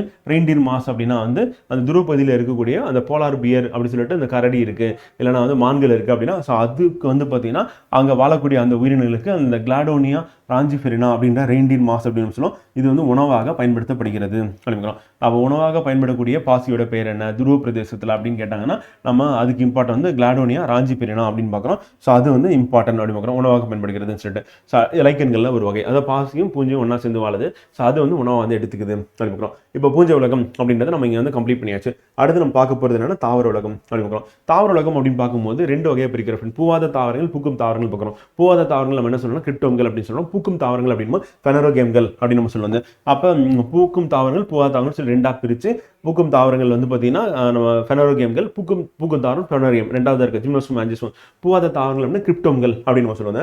இப்போ தாலோபைட் பிரயோபைட் டெரிட்டோபைட்னு சொல்லிட்டு மொத்தம் மூன்றா வந்து இது வந்து பிரிக்கணும் அப்படிங்கிறோம். இப்போ தாலோபைட் அப்படின்னா வேர்த்தண்டு இலைன்னு சொல்லிட்டு பெருசா வந்து பிரிக்க முடியாது அப்படிங்கிறோம். பிரயோபைட் அப்படின்னா வந்து நீர்லயே இருக்கும் நிலத்திலேயே இருக்கும், அதனுடைய வாழ்க்கை சுழற்சியில நீர் அப்படின்றது அவசியம் அப்படின்னு பார்க்குறோம். இது வந்து இருவாழ்விகள் அப்படின்னு சொல்லுவோம் தாவரங்கள்ல வந்து. அது டெரிட்டோபைட்டுகள்லாம் வந்து உண்மையான நிலத்தாவரங்களா இது வந்து இருக்கு அப்படின்னு பார்க்குறோம். இது மூணுமே என்ன சொல்லணும்னா பூவாத தாவரங்கள் அப்படின்னு சொல்லுவாங்க. அதே மாதிரி நம்ம தாவர உலகத்தை பத்தி சில முக்கியமான தகவல்கள் என்ன அப்படி பார்ப்போங்க.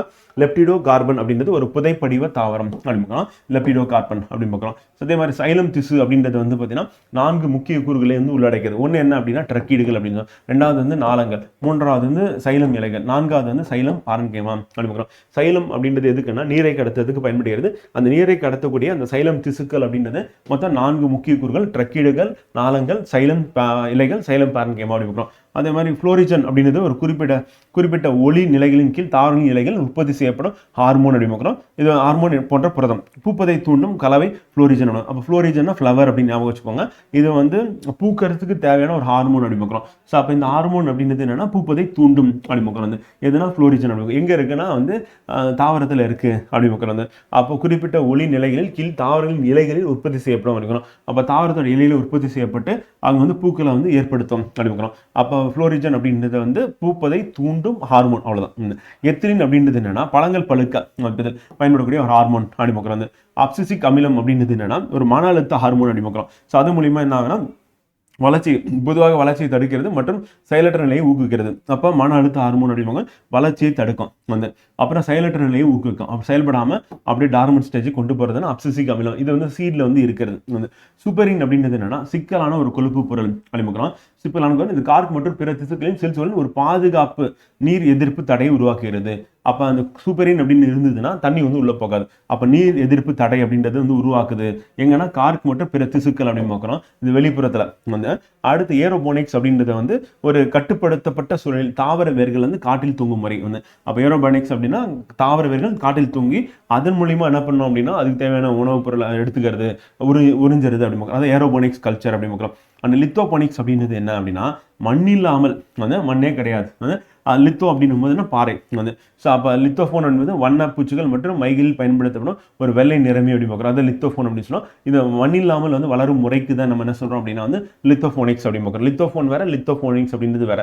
லித்தோஃபோனிக்ஸ்னா மண்ணில்லாமல் வளருது, லித்தோனா பாறையில் கல்லில் வளர இருக்குது அப்படிங்க. ஏரோபோனிக்ஸ் அப்படின்றது வந்து நமக்கு தெரியும். அதே வந்து ஃபோக் போனிக்ஸ் அப்படின்றது வந்து என்னன்னா ஏரோபோனிக்ஸ் வகையை சார்ந்தது தான். இது வந்து ஊட்டச்சத்து கரைசல், ஏரோசல் அல்லது மூடுபனி வேர்களுக்கு வழங்கப்படுகிறது. இது நிலையான ஏரோபோனிக்ஸின் பயன்பாடாக வந்து ஃபோக் போனிக்ஸ் வந்து இருக்கு அப்படிங்கிறோம். ஸோ அப்போ ஃபோக் போனிக்ஸ் அப்படின்றதும் நம்ம பயன்படுத்தக்கூடிய ஒன்றா வந்து இருக்கு அப்படிங்கிறோம். இது தெளிப்பானை விட மிகச்சிறிய துளிகளை கொண்டுள்ளது அப்படிங்க. அதான் வந்து ஃபோக் போனிக்ஸ் அப்படிங்கிறது. அப்போ ஏரோபோனிக்ஸ்ல தெளிப்பான் யூஸ் பண்ணுவோம். அதை விட மிகச்சிறிய துளிகள் வந்து பயன்படுத்தி அந்த தாவரத்தை நம்ம வளர்த்தெடுத்தோம் அப்படின்னா அது வந்து ஃபோக் போனிக்ஸ் என்று அழைக்கப்படுகிறது அப்படிங்கிறோம். அடுத்து ஹைட்ரோபோனிக்ஸ் அப்படின்னு நீர் கரைப்பானில் கனிம ஊட்டச்சத்து கரைசல்களை பயன்படுத்தி தாவரங்களை வளர்க்கும் முறை அப்படிங்கிறோம். அப்போ கரைசல் வந்து இருக்கு அப்படின்னா அந்த கரைசல்ல தாவரத்தை வளருது ஹைட்ரோபோனிக்ஸ் அப்படின்னு பார்க்குறோம். அது வந்து என்ன கரைசலாக இருக்கணும், நீர் கரைப்பானா வந்து இருக்கணும் அப்படின்னு பார்க்குறோம். அடுத்து ரஃபலேசியா அப்படின்றது ஒரு முழுமையான வேர் ஒட்டுண்ணி அப்படின்னு. இது ஒரு தாவரம், ஆனால் வேர் ஒட்டுண்ணி தாவரமாக வந்து இருக்கு அப்படின்னு. இது இன்னொரு தாவரத்துல இருந்து போயிட்டு ஒட்டிக்கிட்டு அதுல இருந்து ஊட்டச்சத்து நீர் இதெல்லாம் எடுத்துக்கும் அப்படின்னு. விஸ்கம் அப்படின்றது வந்து ஒரு தண்டு ஒட்டுண்ணி அப்படின்னு.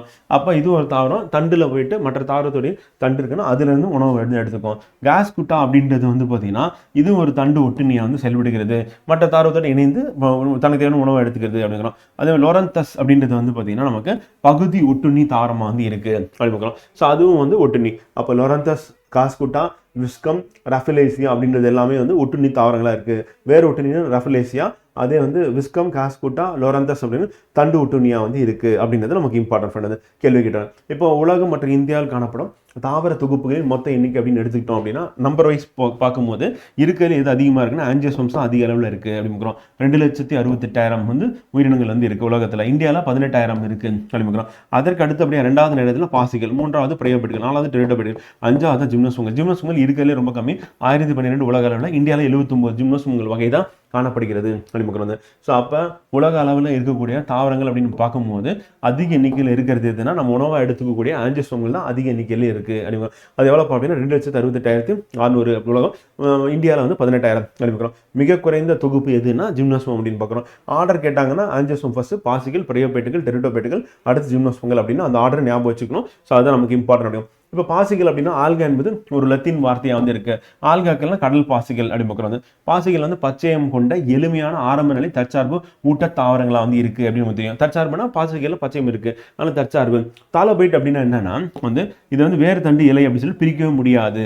அப்படி பிரிக்க முடியலன்னா அதுக்கு பேர் என்னன்னா தாலோபைட் அப்படின்னு நம்ம சொல்லுவாங்க. ஸோ அது இம்பார்ட்டன்ட். அதே மாதிரி பாசிகள்ல நம்ம ஒரு செல் பாசியா சொல்லக்கூடிய நீலப்பசும் பாசி மொனிரா உலகத்துல பாக்டீரியால இருக்கு. அதை பத்தி சில பாயிண்ட்ஸ் இருக்கு, அதை பார்த்துரும். நீலப்பசும் பாசி அப்படின்னா தாலஸ் ஒரு செல்லுலார் உயிரினம். நீலப்பசும் பாசிகள் பொதுவாக ஒரு செல்லுலார் உயிரினமா இருக்கு. ஒரு செல்லுலார் உயிரினம் ஒரு செல் உயிரினம் அப்படிங்கிறோம். சேமிப்பு உணவு என்ன அப்படின்னா சைனோ பைசியான் தரசம் அப்படின்னு. இதுவும் வந்து ஒளிச்சேர்க்கை பண்ணி உணவு தயாரிக்கிறது தரசம். ஆனா அந்த தரசத்துக்கு பேர் என்னன்னா சைனோ பைசியான் அப்படிங்க. சைனோ அப்படின்னா சைனா ப்ளூ கலர்ல இருக்கும், அந்த நீலம் அப்படி பார்க்குறோம். பைசியான் அப்படின்னா கிரீன் கலர்ல, சைனோ பைசியன் தரசம் அப்படி பார்க்குறோம். பாலின பெருக்கம் அப்படின்றது காணப்படாது. ஏன்னா இது வந்து ஒரு செல் தாவரமா இருக்கு. அது இல்லாம வந்து ப்ரோகேரியோட்டிக்கல் வகையை சார்ந்ததா இருக்கு அப்படிங்கிறோம். அப்ப நீலைப்பச்சை பாசிகள் இரண்டாக பிளத்தல் முட்டு அரும்புதல் அப்படின்ற முறையில தான் அதுல இனப்பெருக்கம் நடைபெறுகிறது அப்படிங்கிறோம். அதுக்கு அடுத்து பாதுகாப்பு மற்றும் முட்டுதலுக்காக அப்படின்னு செல்களை சுற்றில மியூசிலேஜ் அப்படின்னு உரை காணப்படுகிறது. மியூசிலேஜ் உரை அப்படின்றது செல்லை சுத்தி காணப்படுகிற உரையா இருக்கு. எப்படி வந்து செல் சுவர் அப்படின்னு வந்து தாவர செல் வந்து இருக்குமோ அதே மாதிரி இதுல வந்து மியூசிலேஜ் அப்படின்ற உரை வந்து நீலப்பசும் பாசியில காணப்படுகிறது அப்படின்னு நீலப்பசும் பாசி முன்னில உலகத்தில் வரக்கூடியதா. ஆனா பாசிகள் பத்தி நம்ம படிக்கும்போது ஸோ அதுல ஒரு ஃபேக்டா வந்து நம்ம இதை வந்து பார்க்கலாம். தாவரங்களின் வகைப்பாடு அப்படின்னு பார்க்கும்போது நம்ம எப்படி பிரிக்கிறோம் அப்படின்னா ஒன்று வந்து பூவாத தாவரங்கள் அப்படின்னும் போது தாலோபைட்டுகள், ஆல்காக்கள் வந்து பிரயோபைட்டுகள், டெரிட்டோபைட்டுகள் வச்சு மொத்தம் 3 வந்து பிரிக்கிறோம். 1 2 3 வந்து அதே மாதிரி ஜிம்னோஸ்போம்கள், ஆஞ்சியோஸ்போம்கள் அப்படின்னும் போது பூக்கும் தாவரங்கள் வகையை சார்ந்தது அப்படிங்கிறோம். ஸோ அது நமக்கு இம்பார்ட்டன்ட் அப்படிங்கிறோம். அப்போ இது வந்து பூவாத விதை உண்டாக்காத தாவரங்கள், இது பூக்கும் விதை உண்டாக்கும் தாவரங்களா வந்து இருக்கு அப்படிங்கிறோம். ஸோ அது நமக்கு இம்பார்ட்டன்ட் அப்படிங்கிறோம். ஸோ இப்போ இதில் என்ன இருக்கு அப்படின்னா வந்து ஒரு செல் அமைப்பு இருக்கு, அப்புறம் காலனி அமைப்பு, தாலஸ் அமைப்பு, பாரன்கைமா அமைப்பு, அதே மாதிரி வந்து பார்த்தீங்கன்னா நம்ம இந்த அமைப்பு பல்வேறு அமைப்புகளை வந்து கொண்டதாக வந்து இருக்கு அப்படிங்கிறோம். ஸோ இப்போ நம்ம இந்த ஃபர்ஸ்ட் வந்து ஆல்கேக்கள் என்ன அப்படின்றத நம்ம பார்த்துருவாங்க. ஸோ வெரி ஈஸி தான், சிம்பிளாக இருக்கும். அப்போ ஆல்கே பாசிகள் அப்படின்னு பார்க்கும்போது இவங்க உடல் அதிக வேறுபாடுகளை கொண்டுள்ளது அப்படிங்கிறோம். அதே ஒரு செல் அமைப்புடைய நகரும் தன்மை கொண்டது வந்து கிளாமிடோமோனாஸ் அப்படின்றது வந்து சொல்கிறோம். இது வந்து எங்கே இருக்குன்னா நமக்கு எந்த உலகத்தை சார்ந்ததாக வந்து இருக்குது அப்படின்னா புரோட்டிஸ்ட் அப்படின்ற உலகத்தை சார்ந்தது தான். அதே மாதிரி ஒரு சில அமைப்புடைய நகரும் தன்மையற்றது வந்து குளோரெல்லா, அதுவும் புரோட்டிஸ்ட் உலகம் தான். காலனி அமைப்புடன் நகரும் தன்மையுடையது வால்வாக்ஸ், அதுவும் புரோட்டிஸ்ட் உலகத்தில் இருக்குது தான். காலனி அமைப்புடன் நகரும் தன்மையற்றது வந்து ஹைட்ரோகார்டியான் அப்படிங்கிறோம், அட்ரக்டியான் அப்படிங்கிறோம். ஸோ அப்போ கிளாமிடோமோனாஸ், குளோரெல்லா, வால்வாக்ஸ், அட்ரோக்டியான் அப்படின்றது வந்து நமக்கு பாசிகள் வகையை சார்ந்தது. பெரும்பாலும் எங்க இருக்குன்னா தண்ணியில தான் இருக்கு, நன்னீராகவும் அல்லது கடல் நீராகவும் இருக்கலாம் அப்படின்னு.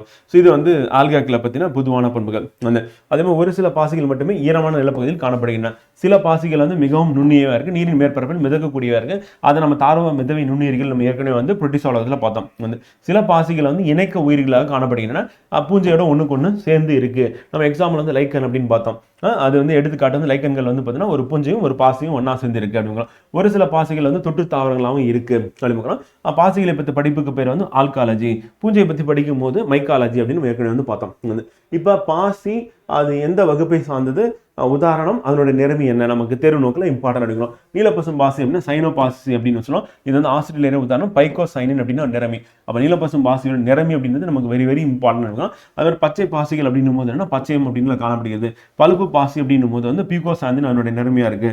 சிவப்பு பாசிகள் அப்படின்னும் போது நிறமி வந்து பார்த்தீங்கன்னா பைக்குரோ எரித்தின்னு சொல்லிட்டு இங்கே எழுதிக்கோங்க, மாறி இருக்காங்க. நிறமின் வகை இருக்கும், அங்கே பைக்குரோ எரித்தின் அப்படின்னு சொல்லிட்டு மாற்றி எழுதிக்கோங்க. ஸோ அப்போ நீலப்பசும் பாசினா பைக்கோசைனின், பச்சை பாசிகள்லாம் பச்சை, அண்ட் பழுப்பு பாசி வந்து பீகோசாந்தின், அண்ட் சிவப்பு பாசிகள் அப்படின்னும் போது பைக்குரோ எரித்தின் அப்படின்றது தான் நமக்கு இம்பார்ட்டன்ட் தேர்வு நோக்கில் அப்படி பார்க்கலாம். ஸோ கண்டிப்பாக படிச்சுக்கணும் ஃப்ரெண்ட். இப்போ பாசிகளின் பொருளாதார பண்புகள் பயன்கள் வந்து என்ன அப்படின்னு பார்ப்பாங்க. குளோரெல்லா, லாமினேரியா, சர்க்காசம், அல்வா, என்டிரோமார்ஃபா அப்படின்றது உணவாக பயன்படுகிறது. இதில் வெரி இம்பார்ட்டன்ட் என்னன்னா குளோரெல்லா, லாமினேரியா அப்படின்றது இந்த 2 ஞாபகம் வச்சுட்டோட போதும். ஸோ அதை நம்ம தொடர்ந்து எக்ஸாமில் கேள்வியாக கேட்குறாங்க. உணவாக பயன்படக்கூடிய பாசியாக இருக்கு அனுப்புகிறோம். அடுத்து கிராசிலேரியா, ஜெலிட்டிலியா, ஜிகாட்டினா அப்படின்றது வந்து அதில் கிராசிலேரியா, ஜெலிட்டிலியா அப்படின்னு சொல்லிட்டு இந்த ஃபர்ஸ்ட் 2 இருக்குல்ல, இந்த 2 வந்து வெரி வெரி இம்பார்ட்டன்ட். அது வந்து அகர் அகர் அப்படின்ற பொருள் தயாரிக்க பயன்படுகிறது, அதோட செல் சுவர்லேருந்து பெறப்படுகிறது அப்படிங்கிறோம். இது வந்து வளர் ஊடகம், அதாவது டெஸ்ட் டியூப்ல லேப்ல வந்து பார்த்தீங்கன்னா தாவரத்தை வளர்த்தெடுக்கிறதுக்கு பயன்படுகிறது.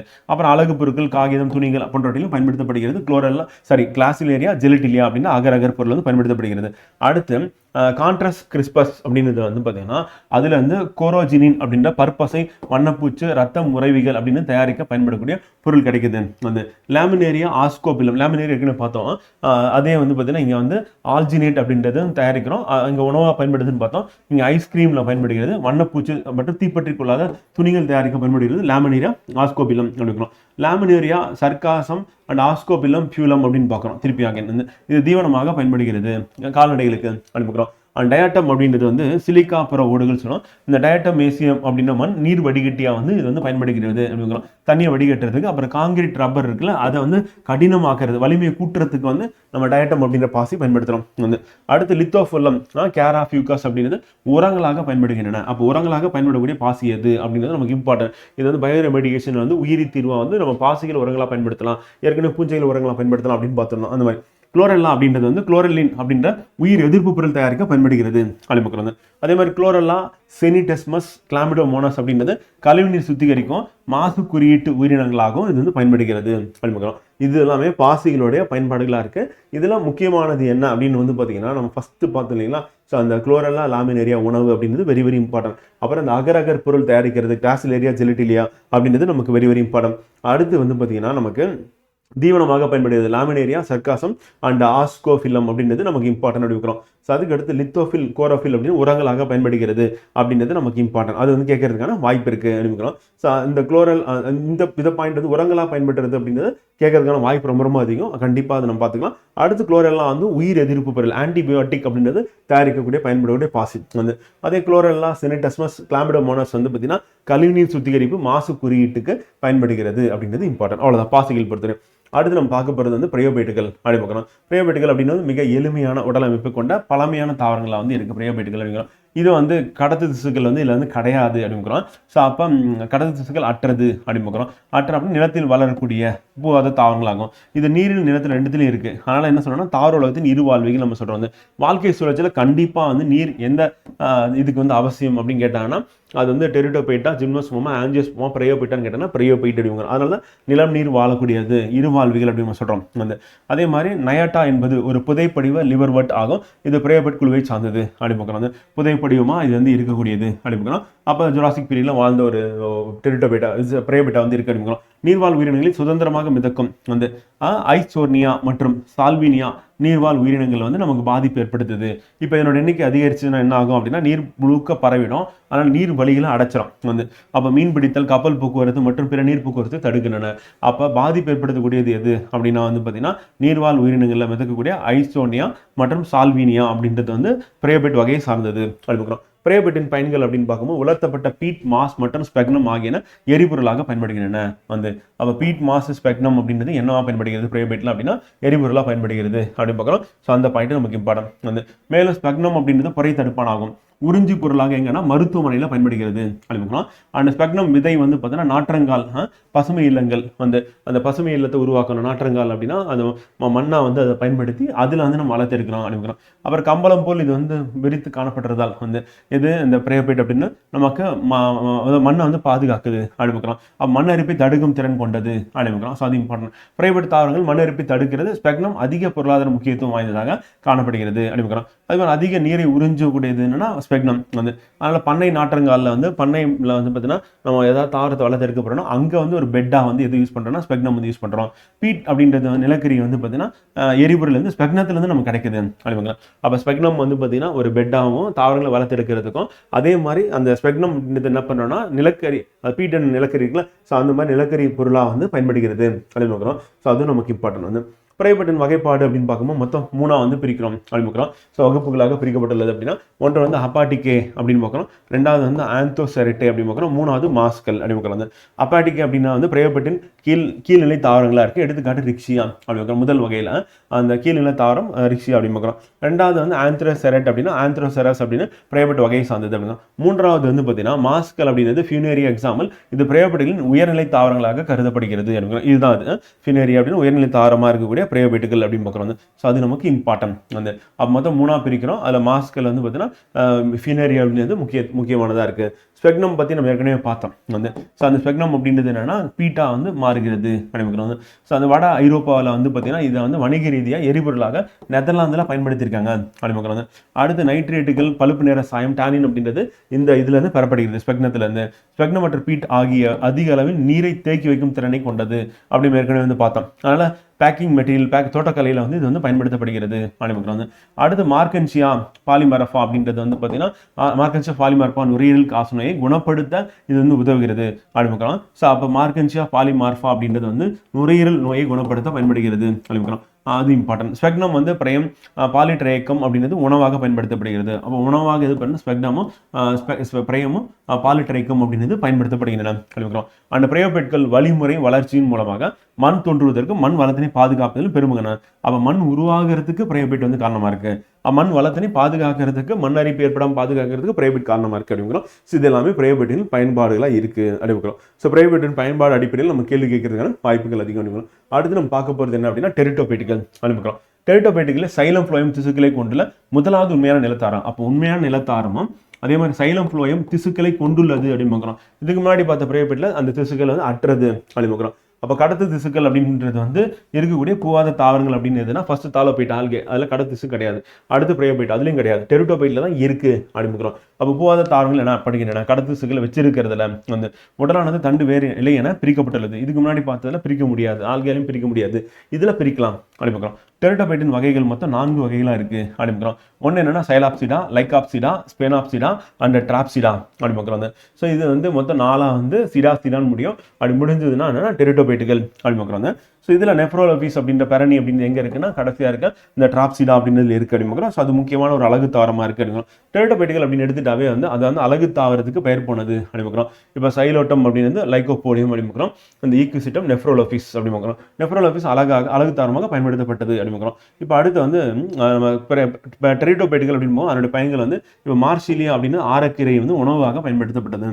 ஆசோல்லா அப்படின்றது வந்து ஒரு உயிரி உரமாக பயன்படுத்தப்பட்டது. இப்போ பூஞ்சையில் எது உயிரி உரம், ஆல்கேல எது உயிரி உரம், அதே மாதிரி நமக்கு பிரயோபைட்டில் எது உயிரி வரும், டெரிட்டோபைட்டில் எது உயிரி வரும் அப்படின்றது கேட்கறதுக்கான வாய்ப்பு இருக்கு.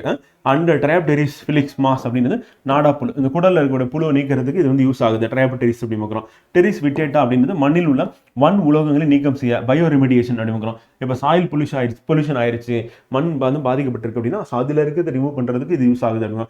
அடுத்து டெரிடியம் அப்படின்னு சிட்டினம் வந்து இலைகள் பச்சை நிற சாயத்தினை தருவதற்கு இது காரணமாக இருக்கு அப்படின்னு பார்க்குறோம். ஈக்விசிட்டம் அப்படின்ற சிட்டினம் வந்து பார்த்தீங்கன்னா அழுக்கு அகற்றுதலுக்கு தாவரத்தில் பயன்படுத்தப்படுகிறது. அண்ட் சைலோட்டம், லைகோபோடியம், செலாஜினெல்லா, ஆஞ்சியோப்டெரிஸ் வந்து மராஷியா அப்படிங்கிறது அலங்காரத்திற்காக வளர்க்கப்படுகிறது. இந்த அலங்காரத்துக்காக வளர்க்கப்படக்கூடியது எது அப்படின்னு சொல்லி ஆல்ரெடி கேட்டிருக்காங்க.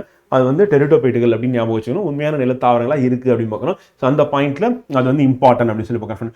அடுத்து ஜிம்னோஸ்போங்கல் வந்து ஜிம்னோஸ்போங்கல் அப்படின்னு எடுத்துக்கும் போது திறந்த விதை தாவரங்களா இது வந்து இருக்கு அப்படின்னு பார்க்கணும். இதுல வந்து சூழானது சூர்பையால் சூழப்பட்டிருப்பதில்லை அப்படின்னு பார்க்கணும். அப்போ சூர்பை அப்படின்றதா என்ன மாறும்னா கனியா மாறும், உள்ளுக்குள்ள இருக்கிற சூழ் தான் வந்து விதையா இருக்கும் அப்படின்னு பார்க்கணும். ஸோ அப்போ அந்த மாதிரி மாற்றம் அப்படின்னு நடக்கல அப்படின்னு. இந்த தாவரங்கள் மீசோசோயிக் அதாவது ஜுராசிக் பீரியட்ல அண்ட் கிறிஸ்டேசியஸ் காலத்துல வந்து அதிக அளவில் பரவி காணப்பட்டன அப்படின்னு.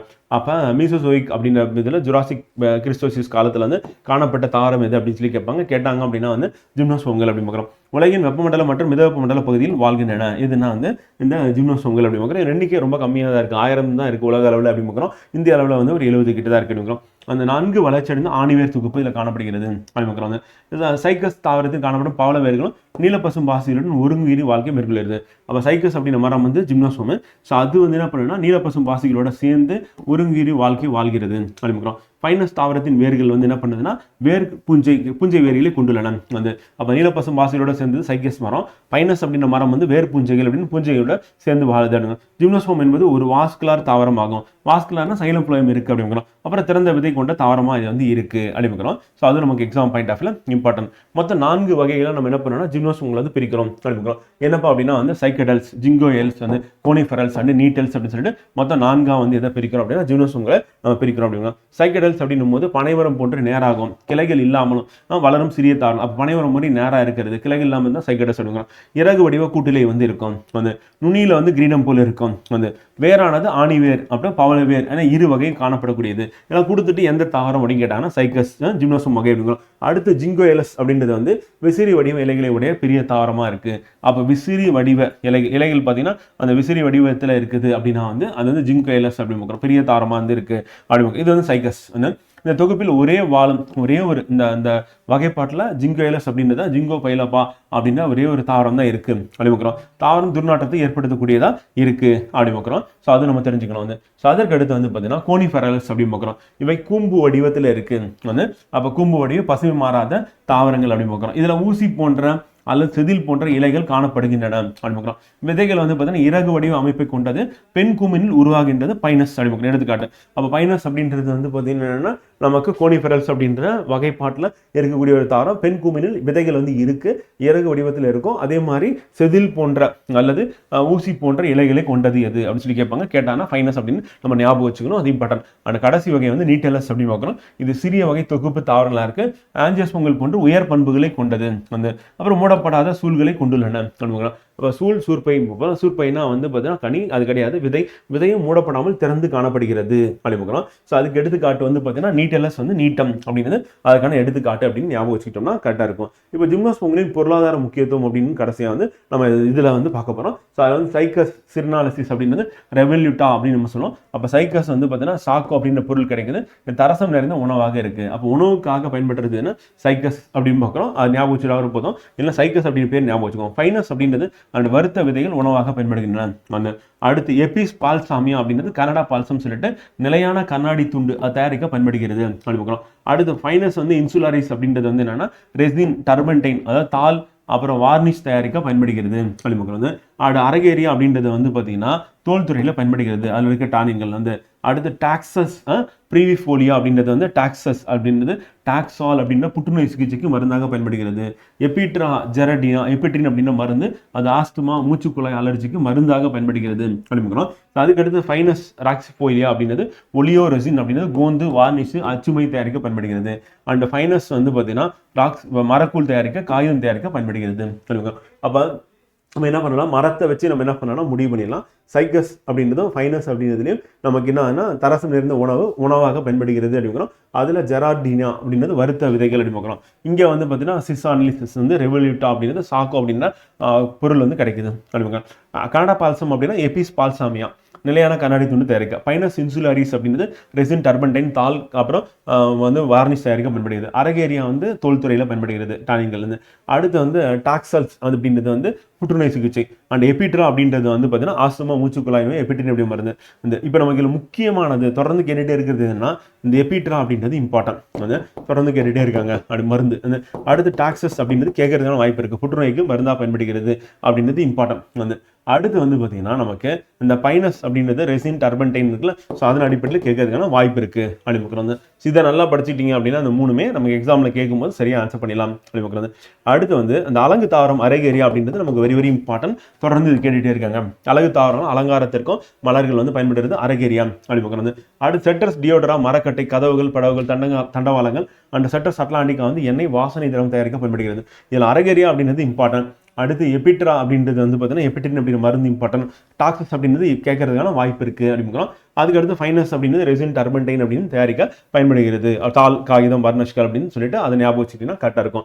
அண்ட் ஃபைனலாக வந்து நம்ம பார்க்க போகிறது ஆஞ்சியோஸ்பெர்ம்கள். ஆஞ்சியோஸ்பெர்ம்கள் அப்படின்னா ஆஞ்சியோ ஸ்பெர்மா அப்படின்னு சொல்லி கிரேக்க சொல்லேருந்து பெறப்பட்டது அப்படின்னு பார்க்குறோம். ஆஞ்சியோ அப்படின்னா வந்து பெட்டின்னு பார்க்குறோம்.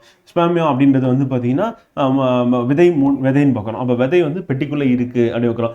அப்போ மூடப்பட்டது அப்படி பார்க்குறோம். திறந்த விதைனா ஜிம்னோஸ்பெர்ம், மூடிய விதைகள் வந்து ஆஞ்சியோஸ்பெர்ம்கள் அப்படி பார்க்குறோம். மொத்தம் 3 வகையாக வந்து பிரிக்கிறோம். ஒன்று வந்து சிறு செடி, எக்ஸாம்பிள் கத்திரி செடி வந்து சலானம் மெலஞ்சினா அப்படின்னு பார்க்குறோம். அப்போ சொலானம் மெலஞ்சினா அப்படின்றது வந்து கத்திரி செடி.